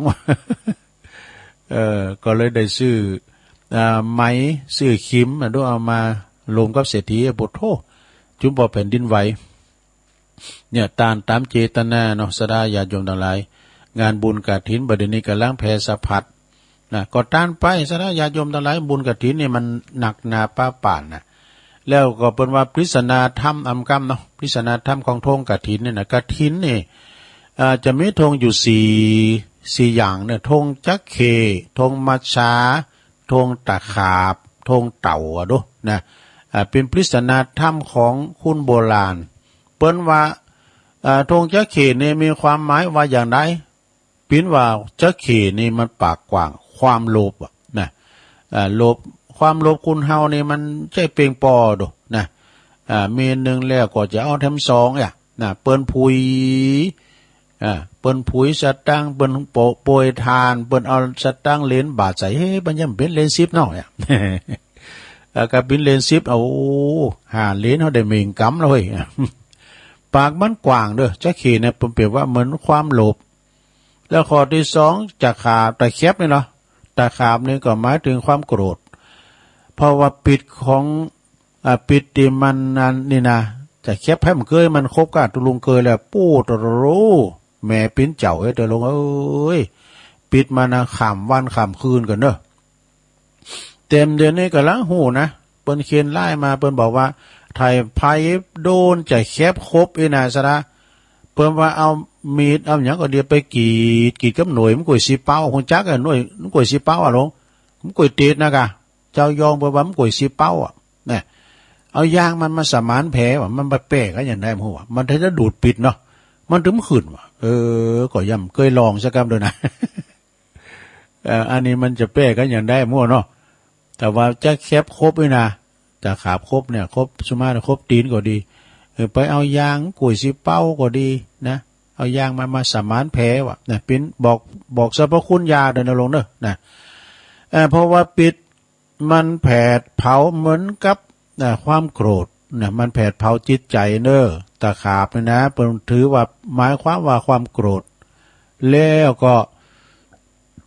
ความข้อที่3นางมัจฉานี่หมายถึงความหลงเนี่ยความหลงเสน่ห์แห่งความงามได้ติชวนหลงไหล นี่ก็คือหมายความว่ามัจฉาเนี่ยหมายถึงความหลงสุดท้ายเต่านี่ดีเนอะข้อที่4นี้เต่าหมายถึงสติวะแน่เต่านี่ดีนะคือว่าการระวังรักษาอายตนะทั้ง6ดุจ เต่าหดอวัยวะซ่อนอยู่ในกระดองนี่ตาหูจมูกลิ้นกายใจเต่านี่มันหดหมดได้โนหมาโศกเป็นโศกเตอะนะเวลาหมาจะคุบมันก็ไม่ได้มันจะหดโหหดตีนเขาในอ่องบนหมาก็เยี่ยยมันได้ เต่านี่มันเป็นสัตว์ที่สะเทินน้ำสะเทินบกนะโลน่ะบกมันก็อยู่ได้น้ำมันก็อยู่ได้อันนี้เรียกว่าปริศนาเนาะปริศนาของการตอดกฐินนะตอดกฐินก็จะไปลืมเนอะสดาญาติโยมทั้งหลายนะโอ้กฐิน300 วัดนี่นะแผ่วพี่น้องตั้งแม่แจ่มก็หลายเนอะพี่น้องตั้งจังหวัดเชียงใหม่แผ่วปุ่นสันทรายกาบ่ว่าจะปินสันกำแพงกานี่ทางสันทรายมีวัดอย่างวัดบ้านท่อวัดบ้านท่อตำบลสันทรายหลวงว่ะนะวัดฟ้ามุ้ย ตำบลหนองจ้อม สันทรายบุญวัดทุ่งปาเกตโอ้อาจารย์พระครูไพศาลก็มาเด้อน้องหานสันทรายบ่ว่าจะเป็นวัดปันหลังโอ้ถึงปันหลังตำบลสำรานลาดเนาะสันกำแพงกันฮะดอยสะเก็ดกะตำบลสำรานลาดเนาะวัดหนองจ้อมก็ดีตำบลตลาดใหม่ตลาดใหญ่กันเนาะในเบอร์เนี่ยมันมีหมดนะวัดพงทองตำบลเทพเสด็จนี่วัดนาคสำรานกะนาคสำรานตำบลเชิงดอยนะดูวัดบ้านแพะบ้านตำบลบ้านเป่าแม่แดงดูตำบลบ้านเป่าตำบลปะคูโอนเขาเนี่ยเนาะปะคูก็มาเนี่ยปะคูเนอะปะคูโอนตั้งตำบลซบเปิงเขาก็เนี่ยมากันหมดศรัทธาญาติโยมทั้งหลายเอ้ยถึง300 วัดเกินเด้อวันนั้นนะก็มารวมทำบุญกินต้านกันตุลุงย้ำได้ประกาศข่าวสารงานบุญแล้วดูเอาในดำกรรมหนึ่งเกินเด้อศรัทธาญาติโยมทั้งหลายถึงเลยงานธงกฐินเนี่ยไปถึงกฐินเนี่ยแล้วมันได้ประกาศแล้วก็เดี๋ยวก่อนเรื่องตุงก่อนเนาะตุงนี่มีหลายขนาดตุงมีหลายแบบนะไผก็หันว่าตาลตุงนี่มีหลายขนาดเพราะว่าตุงตีไผไข่ใดก็คือตุงโจกตุงใจนี่ตุงโจกตุงใจกาเนี่ยนะตุงที่ทำหายโลไข่ภัยมหาต่างๆนี่ก็คือตุงสืบชะตาเนอะตุงสืบชะตาเนี่ยนะสดานะตุงที่หมายถึงการมรณะก็คือตุงแดงนะการหันตุงแดงกองทรายก็อุปัตวเหตุมีหันด้วยเนี่ยเปิ้นได้สวดได้ถอนเนี่ยมีตุงแดงด้วยเฮ้ยน่ะอันนี้ก็คือตุงถอนอันที่เปิ้นมรณะเนาะตุงแดงตุงที่หอยด่องแดงเนี่ยแห่กันไปด่องเนี่ยคือตุง3 หางอันนั้นมันของตายแล้วนี่ตุง3 หางนี่นะ ตุง3 หางนี่เปิ้นจะไปก่อนหน้าเนาะซัมพองก็เปิ้นก็มันก็หันความสำคัญพอเนอะตุงนั่นสเตอหันบางทีนี่เอาเปิ้นคุณขี้เราไว้รู้พี่ปังมาเดิมพอตายพอเนอดูมันเป็นดังถ่ายบุญกองฟ้อนบุญบุรู้เปิ้นก็แลเปิ้นเพิ่นเลี้ยวหลังเปิ้นว่านะตุง3 หางตุง3 หางนี่ทำเปิ้นก็มีนะอันนี้จังตุขังอนัตตาว่าเปิ้นว่า แล้วก็ตุงที่มีสีต่างๆก็คือตุงขึ้นเต้าตั้งสีนี่ขึ้นเต้าตั้งสีนี่นะซะดามันมีตุงโมดถามปจานเนาะตุงสีเขียวนั้นก็คือถือว่าเป็นตุงตัวแทนของเทวดา แล้วก็ตุงนาคัตตะเลิกนักษัตริย์นั้นก็คือตุง12 ราศีเนี่ย12 ราศีเนี่ยมันมีตุงเนาะเต้นก็มีตุงก็มี12 ราศีก็คือปีเมืองเฮาเปิ้นว่านะใจเป่ายี่เมาสีใสสง่าเมสันเล่าเสร็จใกล้อย่างนี้นะตุงแห่น้ำขบวนมนดีก็คือตุงจอจางนี่มีเพียงตุงใส่หมูตุงในกาตุงเก่าๆดูตุงคุณตีเตียวบ่ซื้อก็คือเปิ้นมาไว้เอาไว้ได้ก็เนาะตุงเนาะมนงานสันเล่าของอาจารย์บุญเพลินนะอาจารย์บุญเพลินยาวิชัยก็จบลงไปตอนนี้ไปตุลุงก็มีข่าวสารงานบุญหนักซะนะญาติโยมเนาะก็ขอประกาศข่าวสารงานบุญกันเด้อประกาศข่าวสารงานบุญวันนี้นะก็เปิ้นจะมีการประชุมเพลิงศพนะแต่ขึ้นแล้วเนี่ยตุลุงปิงมาก็ปอดึกเหมือนกันเด้อ ให้ประสงค์มาส่งก็คือทางงานคุณโยมแม่ชีวัฒนาการทวงศ์หรือว่าแม่ชีใหญ่นะเปิ้นห้องว่าแม่ชีใหญ่จือหลินเปิ้นแม่ชีใหญ่นี่เปิ้นก็มาโบสถ์อยู่ที่วัดดงป่าหวายอารัญญวาสนะเปิ้นมาตั้งแต่ปี2548ภูมิลำเนาเดิมเปิ้นอยู่ปุ้นตำบลแม่ปูคาก็อำเภอสันกำแพงคือล่ะเป็นพี่น้องสันกำแพงวันนี้จะมาดำจัดลายเด้อนะจะอยากขกุลพี่น้องเปิ้นนะอายุเปิ้นได้เตาพศ65ปีศรัทธาญาติโยมทั้งหลายเปิดไปลุ่มไปเตาในห้องน้ำนี่ระมัดระวังเด้อคุณสวอย่างเฮานะตุลุงก็จัดระวังแต่เปิ้นมันมืนนะซุบแคบไปนะลงเด้อแคบที่มันจ้าๆนั่นน่ะฉะนั้นวันนี้เปิ้นจะได้ประชุมเพลิงศพนะวันนี้ก็ตุลุงก็จะได้ไปทำวันนึงเนาะไปช่วยการช่วยงานในเมตตาบารมีธรรมของท่านพระครูวิพาทวรคุณเจ้าคณะตำบลโดยหล่อเขต1เด้อเจ้าวัดอารัญญวาสดงป่าหวายก็ปินเข้าปินการปินประธานในการดำเนินการจัดงานแล้วก็มีท่านพระประหลัดวณิสยามมหิทธิโกนะรองเจ้าอาวาสครูบาใหม่เด้อก็เป็นผู้ติดต่อโทรติดตามลงไปช่วยการช่วยงานนะวันนี้ก็ขอศรัทธาญาติโยมไปรวมบุญกันเด้อที่วัดดงป่าหวายตั้งหลังวัดนะเปิ้นซื้อตีหาน้ำหายปลายก่อนนะเพราะกว้างเปิ้นไปตั้งศพบำเพ็ญกุศลที่หานะพุทธประสาทไปก่อนล้างกายประสาทลังเป้งก็มีคณะแห่ของด้อยหล่อซินด้วยอีน่ะ ก็ไปแยงพอหงตาลมีหลายนะโยมเด้อหงตาลมีหลายก็ไปกินไปตาลด้วยกันนะญาติพี่น้องเปิ้นมี 4-5 คนเปิ้นมีคุณแม่กัญญาการจินะในเป็นปีก็เนาะนางอภิวันประเวศจิตแล้วก็รองศาสตราจารย์ดร.กฤติยากันทวงศ์ด้วยนี่ก็เปิ้นก็จะมาเด้อนะเบื่อนำขึ้นแล้วเปิ้นก็มานะเลยแจ้งบอกเชิญพี่น้องศรัทธาญาติโยมแม่ชีวัฒนา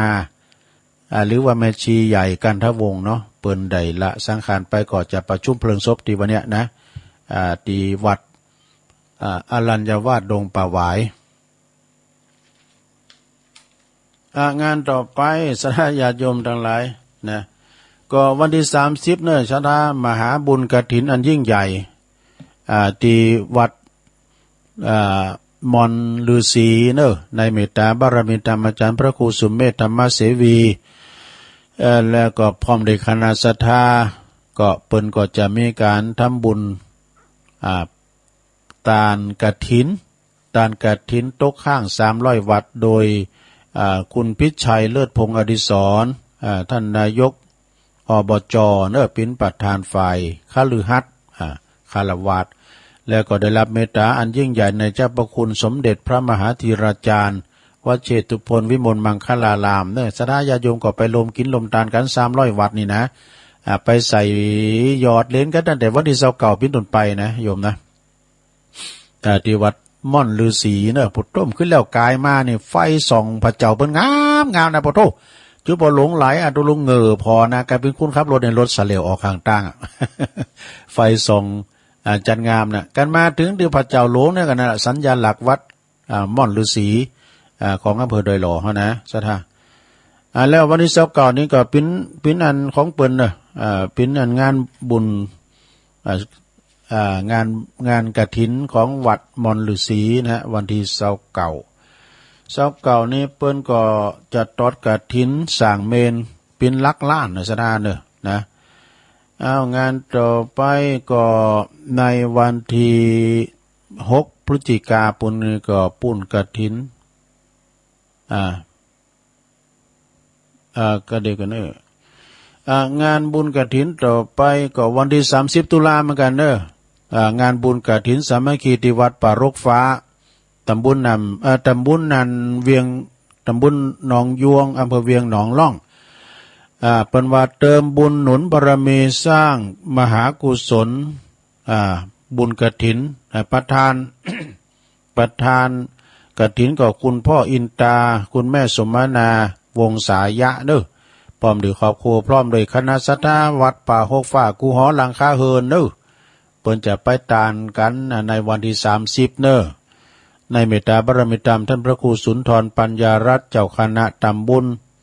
น้องยวงเจ้าวาดวัดป่ารกฟ้าก็ไปรวมกินรวมตาลรวมกันเด้อสถาเด้อ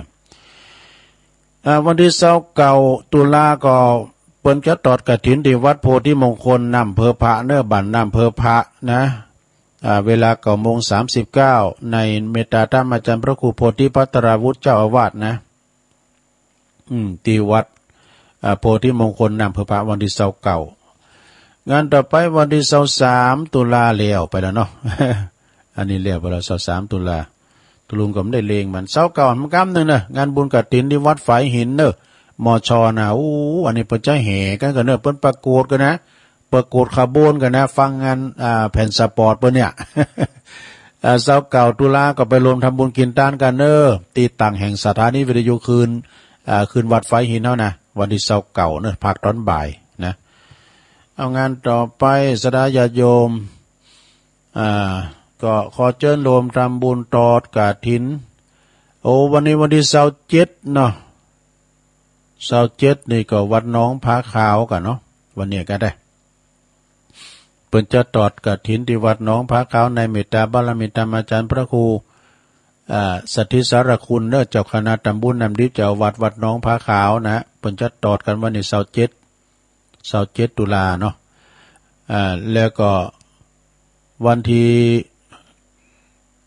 ต่อไปก่อนในวันที่24ก็แล้วไปแล้วที่วัดพระธาตุดอยหล่อ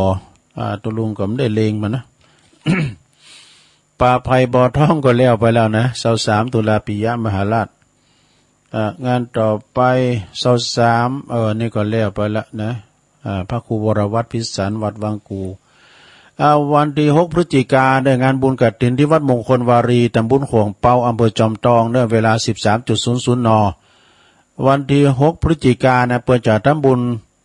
เปิดจัดต้านพระเจ้าประธานในวิหารด้วยนะเนาะแล้วก็ตอดกฐินโดยในนามของพระเดชพระคุณพระศรีศิลปาจารย์กฐินเปิ้นเป็นลูกศิษย์กตัญญูในเมตตาบารมีธรรมหลวงปู่โดยผู้ช่วยเจ้าวาดพระอารามหลวงวัดพระธาตุเจ้าสลีจอมทองแล้วก็ท่านหลวงพ่ออินผลอินทพโลด้วยเนาะนะในนามของคุณแม่จันฟองคุณเชิดพงษ์กิ่วแก้วนะพร้อมในคณะเนาะแล้วก็ตังท่านพระอาจารย์พระอธิการวุฒิประภาโสครูบาบุญกรรมนะเจ้าวาดเนาะประธานในการขึ้นการสั่งในครั้งนี้โดยนะวันที่6เนอะที่วัดมงคลวารีหนองหายแล้วก็ต่อไปวัน30ตุลาโยม30ตุลาเหมือนกันเรื่องงานบุญทอดกฐินที่วัดเสาหินเนอะตำบลศรีโบบานก็หลวงพ่อบุญส่งโสภณจิตโตท่านพระอาจารย์เอกพลชุตินทโลเนาะพี่น้องตังดอยติเนอะสะดาเนอะตำบลศรีโบบานนี่นะวันที่30เนอะสายบุญของอาจารย์เอกพลนี่ไก่นะเปิ้นก็ออกวิทยุเหมือนกันนะก็ไปรวมทำบุญกินต้านโดยกันเนอะที่วัดเสาหินตำบลศรีโบบานนะวันที่30เหมือนกันวัดป่าปีนี่พระเจ้าอมลินเนอะหมู่4ตำบลศพแม่ขาอำเภอหางดงจังหวัดเชียงใหม่เพิ่นก็จะมีการตอดกฐินสามัคคีมหากุศลเปิดบูรณะปฏิสังขรณ์กุฏิเก่าที่มันสุดโทรมไปเนอะวันในวันที่29เหมือนกันวันเสาร์ที่29ตุลาเนอะโยมเนอะสตัง60ทั้งหลายเนาะในนามสกายชมรมสกายสกาย02ก็ฝากประกาศมานะก็ไปรวมทำบุญกินต้านกันฮะญาติโยมทั้งหลายวันที่23ทุกเดือนนี่ก็จังหวัดศาลาตำบลน้ำแพร่อำเภอหางดงเปิ้นก็จะทำบุญทักษิณานุปทานอุทิศถวายแด่ครูบาเจ้าอินตากตปุญโญเนอะในหลวงปู่พระครูพิพิธปุญญาภิรักษ์ทุกวันที่23เนาะในนามของเมตตาบารมีธรรมหลวงพ่อพระครูโชติสุวรรณสอนท่านเจ้าอาวาสแล้วก็ตั้งปีนั้นเจริญปีนั้นโหน่งเขาเนาะฝนขาวเขาเนี่ยพร้อมด้วยกันศรัทธาก็ไปรวมบุญกุศลด้วยกันเนอะก่อนในวันที่4ที่5เนาะแม่ไหนก็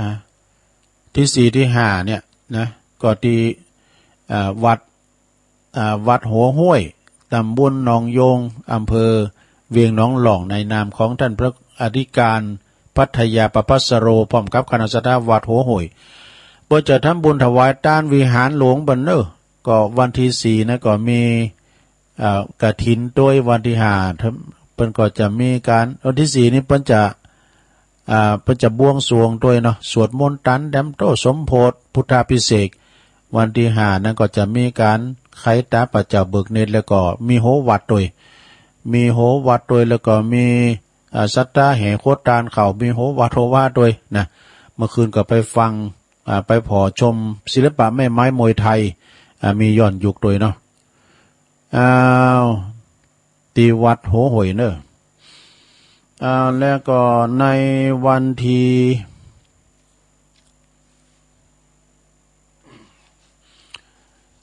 ในมีแถมอยู่เนอะสดามีหิมหน่อย เดี๋ยวกันนะจะจดไว้นี่มั้ยมีจดไว้นี่มีไหน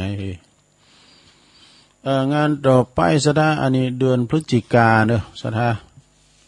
บึกก่อยเลงนำก้าวเนี่ยตัวลุงก็รู้มันมีไปหมดในวันที่6พฤศจิกาก็งานบุญกฐินที่วัดดอยแดนซะนะวัดดอยแดนนี่ก็อยู่ในเขตตำบลตำบลเหล่ายาวอำเภอบ้านโฮงเด้อในนามของท่านพระอริการสุทัศน์ธนัญชโยนะแล้วก็ตั้งคณะสัทธาตั้งบ้านเหล่ายาวบ้านนั้นดอยแดนตรงฝายนะโอ้เปิ้นก็ศรัทธากว้างขวางเนาะประธานกฐินปีนี้ก็คุณอัมพาพันธ์แก้วอิ่มพร้อมคณะเด้อเปิ้นจะตอดกฐินที่วัดดอยแดนตำบลเหล่ายาวเด้อก็ไปรวมทำบุญกินต้านกัน วันที่6เหมือนกันเด้อสดาว่านี่มีการถอดกฐินที่วัดพุทธศรีคีรีตำบลบ้านแปะในนามของท่านพระอาจารย์วรรณชัยชัยยานันโทเนอะเปิ้นสร้างพระธาตุเจดีย์นะก็ขอเชิญศรัทธาญาติโยมไปรวมทำบุญกินต้านกันนะที่วัดพุทธศรีคีรีวันที่6พฤศจิกายนเนอะท่านอาจารย์วรรณชัยชัยยานันโท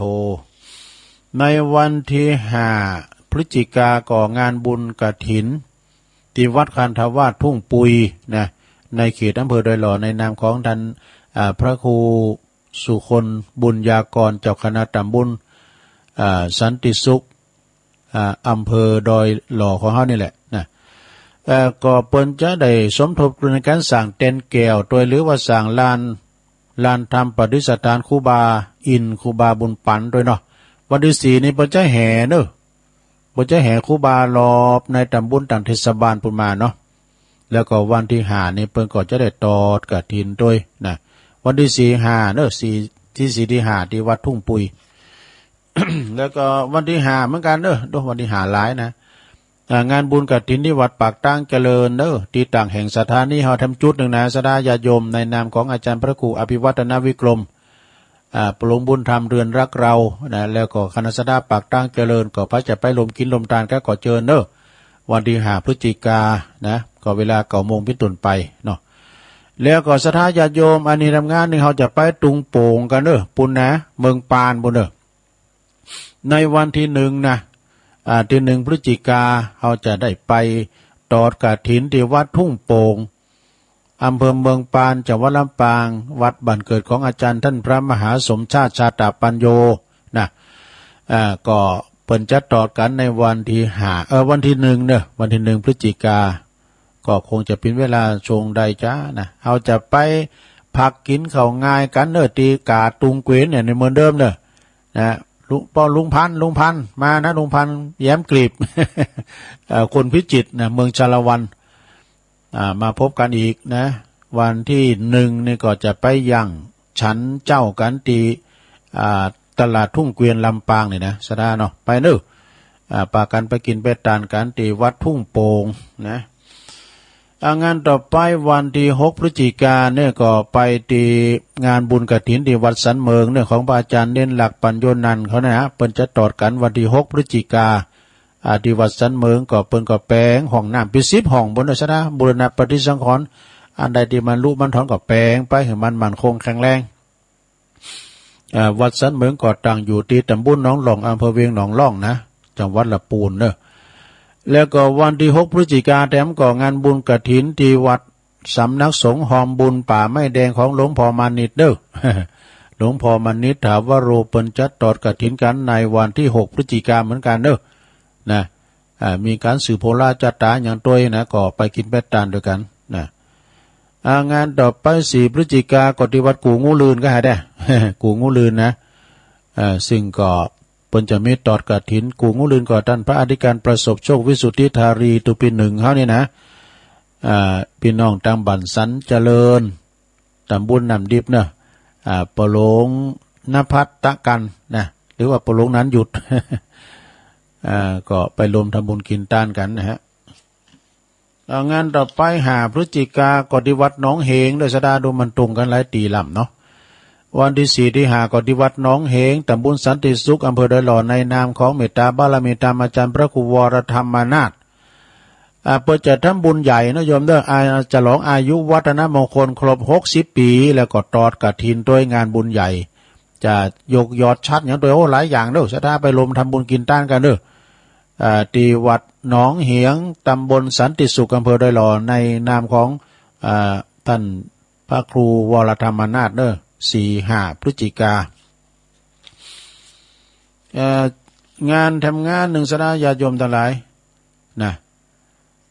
งานทำงานหนึ่งก็ซึ่งก็เป็นงานวันที่6 ที่ 7ขอเชิญรวมตำบลเททองหล่ออย่างพระพุทธรูปเจ้าณที่วัดเหล่าป่าตาลเนออำเภอแม่แจ่มบนจะมีการหล่อพระพุทธรูปเจ้านะแล้วก็เป็นงานบุญอย่างไม่ใช่งานไม่ใช่ปั่นนะเนี่ยเป็นหล่อแล้วนะหล่อด้วยทองสำริดนะในนามเมตตาบารมีธรรมอาจารย์ท่านพระครูประหลัดบดินทร์ศรีละสังวโรท่านพระอาจารย์เบิ้มนะเปิ้นก็จะมีงานในวันที่6 ที่ 7เด้อนี่ก็คืนสีขาวก็จะไปกันหลายอยู่นะที่แม่แจ่มเด้อพี่น้องแม่แจ่มปะกันนะครูบาคิวทำแล้วเนาะที่วัดห้วยโมงใหม่เนี่ยเปิ้นก็มีงานทำบุญวันเกิดเปิ้นเมื่อกันนั้นได้ยินแจ็คซาวเปิ้นมาติดไฟแล้วก็งานบุญ6 7 8นี่นะศรัทธาญาติโยมทั้งหลาย6 7 8นี่ก็เชิญตั้งแต่4 5 6 7 8ไปเลยเนาะ เชิญรวมทำบุญแล้วก็มางานลอยกระทงอันนี้ก็ว่ากันเนาะนี่ของอบตเปิ้นนะแล้วก็ทำงานหนึ่งอันนี้ตั้งทำโลงเนาะวันที่6 ที่ 7 พฤศจิกายนก็ตั้งทำโลงที่วัดที่วัดใหม่เชตวันนะใหม่เชตวันนี่เปิ้นจะมีตั้งทำโลง6 7 พฤศจิกายนนะที่ตำบลยางครามเด้อแล้วก็ที่7 8 พฤศจิกายนก็ตั้งทำโลงที่วัดแม่แรงตำบลแม่แรงอำเภอป่าซางในนามของท่านบดิกาถนอมแล้วก็คณะสดาแม่แรงด้วยเนาะอันนี้ก็ยังไกลอยู่ก็คอยประกาศย้ำมาไกลๆมาทำกำนะเอาสารงานบุญก็มีหนักศรัทธาญาติโยมทั้งหลายนะสำเตือเฮาก็เปิ้นฝากประกาศมาจบงานจบรายการตุลุงแล้วเดี๋ยวเปิ้นโทรมาละทางผมย่ำประกาศสักกรรมโอ้ขอสุมาเดี๋ยวแต่ก็ลืมเหมือนกันน่ะแต่ก็ลืมเหมือนกันศรัทธาญาติโยมทั้งหลายตุลุงก่อนไม่ได้จดขอในแฟ้มไม่นะกันได้จดขอในแฟ้มมันจังลืมเยอะนะก่อนเป็นอย่างเนาะรายการตุลุงนี่ก็บริการประชาชนข่าวสารงานบุญครูบาอาจารย์แล้วก็ทำหลายวัดความจริงในงานบุญกฐินนี่มีกูวัดกูวาซะนะเนาะมีทุกวัดทุกวาสายลำฝั่งน้ำปิงนี่ซะนะมีภัยตกกฐินก้าเนาะโดยเฉพาะก่อนในเขตจังหวัดเชียงใหม่เนี่ยรูป300 วัดถ้าภัยตกกฐินนี่นะก็มาที่วัดมาดงฤาษีมอนฤาษีในนามถึงวันนี้เท่าเปิ้นพัฒนาถึงวันอาจารย์พระครูสุเมธวันนี้เปิ้นจะมาปิ้นประธานในงานศพของแม่ชีตัวนะศรัทธาญาติโยมพระสงฆ์จำนวน10 รูปนะพระสงฆ์จำนวน10 รูปเปิ้นก็จะได้เป็นสงฆ์พิธีตุลุงก็ได้รับนิมนต์จากครูบาใหม่ด้วยนะตุลุงก็ขึ้นแต้นด้วยเนาะนะโอ้เดียวนะไปช่วยงานเปิ้นเนาะงานศพงานสากตุลุงสอบแต่ไปช่วยงานศพครูบาอาจารย์ก็ดีนะที่เพิ่นบอกมานี่ดีๆแท้ลุงเปิดมือถือก่อนเด้อเดี๋ยวจะตักตังลายศรัทธาก่อนเนาะศรัทธาตักตังลายศรัทธาก่อนก็มีนะกลุ่มเทพารักษ์เพื่อนพ้องน้องพี่ว2 ว8ด้วยนะแล้วก็พี่ใหญ่บรรจงกันทวงศ์ตัวแทนนำดิบ เนอโดยฟ้าประทานนะฟ้าประทานโดยแล้วก็แม่เอี่ยมด้วยนะแม่เอี่ยมนี่อยู่ตั้งใดหุ่นน่ะแล้วก็มีชมรมสกาย76ด้วยนะว2 ว 8นะแม่จิรพันธ์โมป้อจากเวียงปากเป่าโดยเนอถักมานวลจิตชาวชาตินวลนิชาวชาติโดยก็ฟังอยู่เจ้าแม่สีโนนสีจมจากแม่อายเนอแสนตุ่นโมงฟังอยู่แม่อุ้ยน้องไหวสาเจ้าแม่กันหาสีเพชรฟังจากปูนเชียงใหม่บนเนอจัดเพลงก็มนดีแม่หลวงสุมาลังกาพินโดยเนอเจริญปอนได้ไหมฟังอยู่อันนี้จากสี่แยกป่าหานะบ้านป่าหาตำบลเมืองจีแม่นายเนาะแม่นายก็ฟังอยู่แล้วก็พี่น้องตามโบกก้างสันกำแป้งรับฟังอยู่แม่ยายไข่แก้วเนอะยายไข่แก้วนี่บ้านเสียงตำบลบ้านแป้นฟังอยู่ยายฟังอยู่นะแล้วก็อันนี้บ้านดอยน้อยพัฒนาหนองหานสันทรายฟังอยู่โปโลมงคลมูลชีพจากหนองเอิกเด้อน้องเอิกก็ฟังกันหลายสันกำแป้งกาปุ่นพดแผวดังน้องสอยนะดินดอยกาเนี่ยบ้านวายเนี่ยเพิ่นฟังกันหลายแม่ครูทองคำที่วงคำก็ฟังอยู่จากสีโบบานเสาหินสีโบบานแม่สุทัศน์ดีมูลจากทุ่งปีแสนพรมแม่วางเนาะแม่จีการธนิสายยะนี่ฟังจากเวียงป่าเป้าแล้วก็มีเอกราชแสงเงินชัยแสงเงินนะฮะอันนี้ก็ตุปีหน่อยเนอะอยู่วัดป่าย่างเนาะผู้ดูแลครูบาจิตนะพอเพิ่นดีๆเนอะพอครูบาดีๆป่อนข้าวป่อนน้ำเพิ่นดีๆพอก็ดูแลครูบาดีๆเนอะแล้วก็โยมยุพินหอมมาลาพี่น้อยอันนี้อยู่กลางเวียงเชียงใหม่บ้านแม่โยกนะบ้านแม่โยกนะฟังอยู่คุณแม่ศิรินทิพย์บุญเลิศจากกรุงเทพฟังทางไลน์ทางเน็ตเนาะยงยุทธมณีวันนมัสการครับผมฟังอยู่ที่ลำปางครับโอ้อยู่ลำปางจากบุญญาวาสเนอะฟังจากบุญญาวาสขอบคุณเนอะแม่ครูธัญญาจากเชียงใหม่เนอะศิษย์กตัญญูจากวัดเนี่ยนะวัดพระสิงห์วรมหาวิหารเนาะแม่แดงอัมบรจากเต็นดอกไม้เนาะจอมต้องฟังอยู่นะเจ้าอธิการวิชาสุจินโนไหวสานะครับเนอะตัวพิชาเฮาวัดป่าตานนะแม่ศรีธรจากปุ้นนะชัยปาการหนองโบนะพุทธิธรรมคนเดิมไหวสาบารมีธรรมในหลวงปู่ท่านพระครูพุทธิธรรมสุนทรรองเจ้าคณะอำเภอลี่เนาะวัดแม่ตื่นเปิ้นก็มีหยังสูงมากตุลุงประกาศสูงคติธรรมนะโอ้คติธรรมเปิ้นหลายเหมือนกันเด้อป้าทิมนะฟังอยู่จากป่าเดชจบรายการสถาญาติโยมเปิ้นตักมาต่างหลายตอนนี้ไปตุลุงก็จะได้เปลี่ยนบรรยากาศเด้อสถาญาติโยมต่างหลายตุลุงก็จะได้ลองเปิดสายแจ้งผลการรับฟังมาซะได้เนาะเป็นกำลังใจซึ่งกันและกันไปวันนี้มาวันแรกวันพุธนี้ก็มาอยู่เสาะธรรมตีถึงสถาญาติโยมทั้งหลายไปงานศพมาแล้วก่อนจะเสาะธรรมมาลีบไว้แล้วก็จะมาตีถึงสถาได้ฟังกันเนาะพวกเจ้าเหมือนเดิมเวลาเดิมเจริญปอนยายน้อย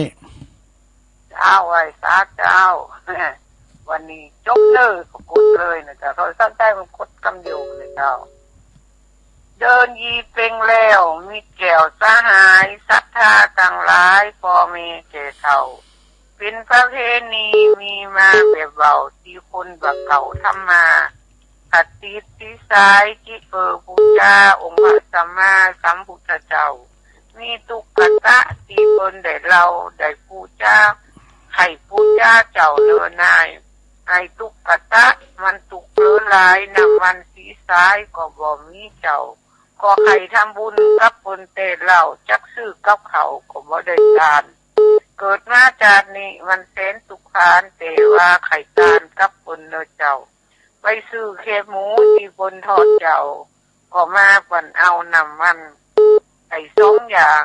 เอากากกินกันแล้วเอาน้ำมันบูชาพระเจ้า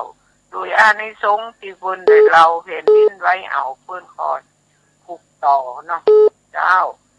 คำว่ากินบ้อมนะเจ้าคำยองก็ว่ากินบ้อมแปลว่ากินง่ายๆกินเบาๆนะเจ้าไหวสาเจ้ากินบอม บอมถึงเนาะ เจริญปอนอยากได้สาเจ้าตะลุงพี่ได้อยู่บัดดางแล้ว โอ้อันนั้นหมอดักมึนแล้วกะตอนที่ไปลงกดการข่าวสารอย่างนั้นจ้ะดักพบโอ้เลยปียังตอนนี้เราเนี่ยปียังเราเจ้าเพิ่นได้ฟังธรรมกันอยู่เนาะฟังทั้งเทศแต่เจ้านี่ฟังตุลุงเทศทำได้ยินอยู่ฟังโอ้ดีละปียังกำอันนี้ปียังน้องบัวชัยประการน้องบัวชัยประการฟังชัดเจนดีเนาะฟังทางเฟซอ่ะเจ้าทางเฟซชัดเจนดีเจ้าเดี๋ยวขอบคุณแม่สีทอนหลายๆเด้อเจ้าไหว้สาเจ้าอันนี้เปิ้นแจ้งผลหับฟังแต่ทุลุงก็หูเลิงดูพี่ว่ามันดักไป เป็นหยังแล้วเด้อเดี๋ยวตุปีเลินเปิ้นจะแป้งจะเลินปอนเจ้าสาเจ้าทุลุงแม่ที่มาเจ้าฟังแต่เจ้าแล้วเจ้าเดชเนาะเจ้าฟังเจ้าแล้วยินดีหลายๆเด้อแม่ทีมเด้อเจ้าฟังเพลงตัวฟังเพลงก็มนต์ดีมผู้ก็มาอยู่เนาะผู้ก็ฟังธรรมสาธุเจริญปอนกราบนมัสการท่านเจ้าโอ้ไหวสาหลวงพ่อครับวันนี้ได้ตอบปัญหาไม่น้อยแล้วเนอะกูเตือนโทวัดตันไม่น้อยกันนะเถอะวันนั้นถามอยากบอกสุดยอดบอกก๋วยเตี๋ยวดีกว่าคือไอ้ใดวะคำว่าบอกก๋วยเตี๋ยวคือกำเมืองถ้าบอกฮูภาษาอีสานธรรมะละกอภาคกลางปกติบอกก๋วยเตี๋ยวแต่ก่อนมันถูกบัจเจพันเตี้ยอย่างมาเดียวบัจเจพันฮอลแลนด์เนาะมันสูงแล้วมันกูดง่ายมันฮักง่ายถ้าคนใดขึ้นได้ถึงสุดยอดบนว่าสุดยอดแบบก๋วยเตี๋ยวแต่ประเดี๋ยวนี้บีทเอาไปได้เขาปลูกต้นเตี้ยไม่น้อยว่าคอฮอลแลนด์หวานเหมาะสำหรับที่เพิ่มน้ำตาลให้กับคนที่ป่วยเป็นโรคเบาหวานนั่นเองนะอันนี้ก็ต่อพอสังเกตก็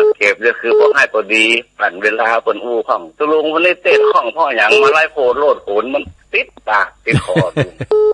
มันบอมเหรอนะชอบบอมมันจึงบอกโลกโคกคักอาจารย์เนาะเ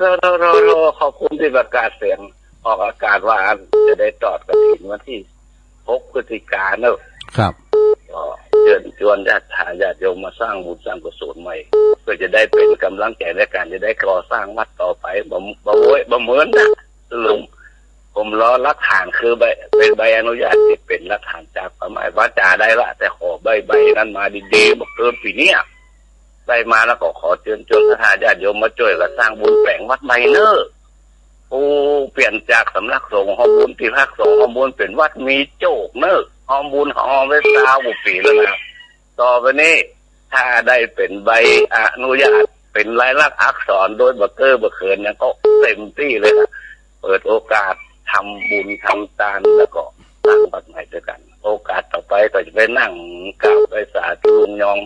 จะไม่เรื่องอะไรอย่างบอกแล้วก็ขอกับลุงยองครับผมยองนอสาธุวัดเนี่ยก็วัดมีโจกไงเจริญปอนไอ้ช้างเจ้าตรุงไม่ไข่แก้วอะเจ้าไม่ไข่แก้ววงคำโบกก็หาฟังอยู่ไหมจ้ามึงกำลังเจ้าไว้เจ้าขอบคุณหลายๆเนอะแม่เนอะโบกก็หามาละแม่ไข่แก้วเจริญปอนเจ้าอยู่ตั้งได้ไหมแม่สมบัติเจ้าเสียงดังก่อยวะเนี่ยฟังแต่เจ้าแล้วเจ้าที่หลงแม่ย่อยสันสาเมืองก็ม่วนดีเจ้าไอ้โลโลแต่ฟังเขามันม่วนก็อย่างว่าอย่างทุลุงอย่าล้มพอมนิดวาเนี่ยกะมันกินบอมชัดเจนดีเจ้ายินดีนะแม่เนอะเจ้าสาแม่สมพัฒน์เนี่ยแม่ย่อยสันทรายเนาะ0899556506เจริญปอนเจ้ามาสัจจตุลุงแม่สุทัศน์ดีมูลเนาะวันนี้มาอยู่ตัวหลานได้2 วันแล้วได้ยินชัดเจนดีเลยไม่ลิงอยู่หันมันไกลโดมันบินแบบบินเบ้ไปด้านบนเนาะอยู่ตัวหลานน่ะอยู่แม่ริมมั้ยเนาะเจ้าอยู่กับหลานเจ้ามันอะไรก็มันอยู่บ้านพุ่นได้ยินเพลงเลยมันเปิดสถ ถานีเพจเนาะแม่น่ะตอนนั้นนี่มันกันตุลุงทองจบเดือนมึงเพลงออกแล้วเหรอจ้าผู้ก็ถาฟังกันเด้อจ้ายินดีแม่สุทัศน์ดีมูลเนาะเพิ่นอยู่ทุ่งปีแสนพรหมไปอยู่กับร้านเมลิมเพิ่นอยู่เจริญปอนว่าจ่าเจ้าตุลุงไม่สาวว่ารับเจ้ามาทำแล้วอันนี้ก็ใช้ประการเจ้าใช้ประการเจ้าฟังตุลุงอยู่นะเจ้าอันตุลุงอันวิทยุมันดับตอน4 โมงครึ่งเนี่ยเจ้านักการแล้วก็อย่างนั้นแม่นั่นว่าแม่สีทอน่ะเพิ่นกำลังข่าวสารงานบุญเพิ่นดักกำพิยะเดี๋ยวเพิ่นถึงแปลงเจ้ามันกำลังดับพอดีตุลุงเปิดสายเจ้าน่ะเจ้ามันกำลังดับตอน4 โมงครึ่งเนี่ยเจ้าดีกันเจ้าตีเตอร์เจ้าตีเตอร์เมืองฟ้างมาสักสายหรอขอบคุณแม่สวรักษ์เนอะแจ้งผลการหลับฟังเจริญปอนเจ้าจะไม่จ่าเจ้าตุลุงฟังอยู่เนอะแม่สายพินเนาะกัลยามาแล้วเจ้าให้กำลังใจตุลุงเนอะเจ้าดังฟังชัดดีเจ้าดีกะเจ้าจำเมืองปานให้หน่อยดิร้องเพลงสัก2 วรรคหน่อยเจ้าเนาะโอเคตรงซ่านดอนใจดินแดนแห่งนี้ได้ฟังเท่านี้ที่วัดดอยน้อยดอยหลอเป็นคลื่นสีขาวเพื่อชาวประชาแต่นอขอเชิญคุณแม่คุณพ่อทำกันเตอะหน่อม้วนอกม้วนใจวัดปากกลางเจริญเฟิดเพลินหัวใจบ่มีทางใดจะดังทั้งชัดเลยเนาะพระครูบรรยงผู้คนเปิ้นป่ากันรอสถานีได้น้อยด้อยรอเป็นที่เกิดก่อสติปัญญารักษาจะทำท่านนำมาสอนชินนะบัญชรสัมมาสัมพุทธเจ้าฮือปลดปลงลักโลกกดลงบางเบาบ่มีสุขใดในเจ้าสุขใจหมู่เฮาตึงเจ้าตึงแรงเจ้าตุลุงเดี๋ยวเขาไปต่อนะเจ้าน้องแต่สายอื่นคุณจะกักคนนะเจ้านะขอบคุณแม่สายพี่เด้อไปสายเจ้าตุลุงเจ้าตักดูขอบคุณนะตุลุงนะเจ้าสาธุตักดูเจ้าจังซอประจำคืนเนอะแม่สายพินกัลยาต้นสารเมืองปานบุนะวันที่1ก็ปะกันเนอะแม่สายพินก็มานะเมืองปานวัดทุ่งโป่งเจริญปอนเอาไปสาเจ้าตุลุงสาวที่กินห้องเพลงหม่นเนาะอุ้ยสาวเจ้าอุ้ยสาวเจ้าฟังตุลุงตั้งมาวันนี้ตื่นมาจับ2 โมงครึ่งฟังเพลงฟังภูมิตะวันเนาะตั้งแต่9 จนจบเนี่ยนั่งไหว้พระได้พรได้เนี่ยลงบนฟังเทศฟังธรรมหมดขอบคุณแม่อุ้ยสาวหนักๆเด้อที่เพิ่นฟังสุขภาพเจ้าสาธุเอิ้นบ่ตังพี่นั้นวินเด้อแม่นะพี่นั้นวินถ้าวินคำเวียงถ้ากินข้าวล้ำก็ไปเด้อร้านลาบนั้นวินนะหน้าวัดสุวรรณวิหารจะเอาคุ้มมาเอาขัวเจริญปอนเจ้าฟังอยู่เด้อแม่บุพัดเจ้าฟังกลางหงมาแล้วกลางหงอันนี้ก็บ้านใกล้ๆกับบ้านปะคูโอนเฮาเนาะหนาวก็ตะกูลน่ะตะลุงบ่หนาวเนาะมองพอดีน่ะต้องเพกับวันหนาวแล้วเลยแต่ว่าก็แปลกเหมือนกันนะตะลุงที่ออกจากสถานีไปนะพุทโธฝุ่นตกใส่หูน่ะผากตะลุง3 เมตรก็ฟอทั้งบุญก็ยังเปลี่ยนเรื่องอย่างฝุ่นมันรู้ได้มาหนีเนาะมันจะมีอยู่เด้อฝนมันไม่ก็มีเมินแล้วขอบคุณแม่บุพัดเด้อเจ้าสาธุได้อยู่0899555656เจริญปอนยายพรร้องวัวแดงฟังชัดเจนดีเนาะดีแล้วฟังไปฟังไปดีกัน เปิดเท่งหน่อยเลยอ่ะดีแล้วยินดียายพรไหนลายเนอะบุญรักษากำจูสาธุ0899555656เอิญประดังปีหายใต้โหลือหลงแล้วฟังอยู่ไอ้คำเวงเขาเจริญพรอยู่ตั้งไหนนี่ตอนนั้นเกษตรนั่นนั่นแดงนะครับตั้งแต่2:30แล้วเขาเนาะเสร็จแล้วประโยชน์ดีเนาะชัดเจนดีเสียงเจียวครับมีอย่างโลกอย่างคนนี้ฟังกับมันเขาเข้าใจง่ายที่น้อยนาแดงเนาะครับน้ำผมน้ำใจน้ำแสงน้ำตึงเตะตึงที่ตามเราตลอดครับจำตลอดยินดีกับปนันได้ลายเนอะครับกำลังใจทุกท่านจะอยู่ดีมีสุขอันยังมันเงี้ยๆไปลงใจเก่าต่อไปครับยังปออันนั้นปอนั้นได้โทรมแจนเบิ่นพิญญาเนี่ยปออันนั้นเวสานานผู้ก็โทรมาแถมเจริญปอนน้ำสายสุดท้ายลูกหลานผู้ฮอแม่หยังแม่ติ๋มอยู่บ้านอุโมงค์แม่ติ๋มอุโมงค์เนาะใกล้บ้านแม่ดวนใกล้บ้านแม่บุญโดนฟ้อนดาบจากปากก้องบ้านปากก้องสระปีขอบคุณเจ้าสาธุเด้อเขาตุลุงเขาสุมาเด้อที่เพิ่นโทรมาไม่ได้รับเนาะวันนี้เปิดสายมันปอนไลน์เนี่ยนะแต่14สายยายน้อยกาดนัดแม่สีทรจากหนองบัวชัยประการแม่ทิมป่าแดดหลวงพ่อมานิษฐาวโรสำนักสงฆ์หอมบุญยายไข่แก้ววงคำแม่ไข่แก้ววงคำนี่เป็นอยู่น้องหาน้องบุกก็หาเด้อตำบลนครเจดีย์แม่สมผัดแม่ย่อยสันทรายนะแม่สุทัศน์ดีมูลจากทุ่งปีแม่วางเปิ้นไปอยู่ด้วยร้านแม่ริมฟังชัดเจนดีว่ะนะนางสาสมัยแม่สวรักษ์ชัยประการนะฟังอยู่แม่สายพินกัลยาต้นสันซ้อได้กึ่งเดียวพุกมาซ้อติ๋มเด้ออุ้ยสาวคุ้มตะวันเมืองวะเด้อแม่บัวพัดกังหงนะ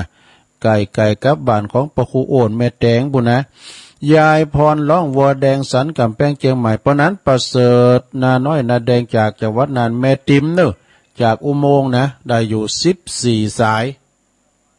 เอาละตุลุงก็ขอนำรายการจากลาสทาไปก่อนเด้อวันพุธตุลุงก็มาทำอยู่สธรรมมาเทศนาเนาะวันนี้ก็ถ้าว่าอูโวยไปก้าอูพิษอูดูยังได้ขออภัยโดยเน้อครับปอหน่อยปอนนั้นปอจันลำวัดนักปราชญ์บัณฑิตแล้วก็ขอบคุณสถานีทุกคืนโดยเนาะปลูกปักกันใหม่เดี๋ยวปักกันปุ้นงานประชุมเพลิงศพของแม่ชีที่วัดดงป่าหวายเน้อ8 โมงในไอ้สงแก่วัดจะมาหับแล้วเอาอยู่ดีมีสุขเหมือนกันกูก่อกูคนเด้อจัตตารโอธรรมาวาทันติอายุวันโนสุขังปะลัง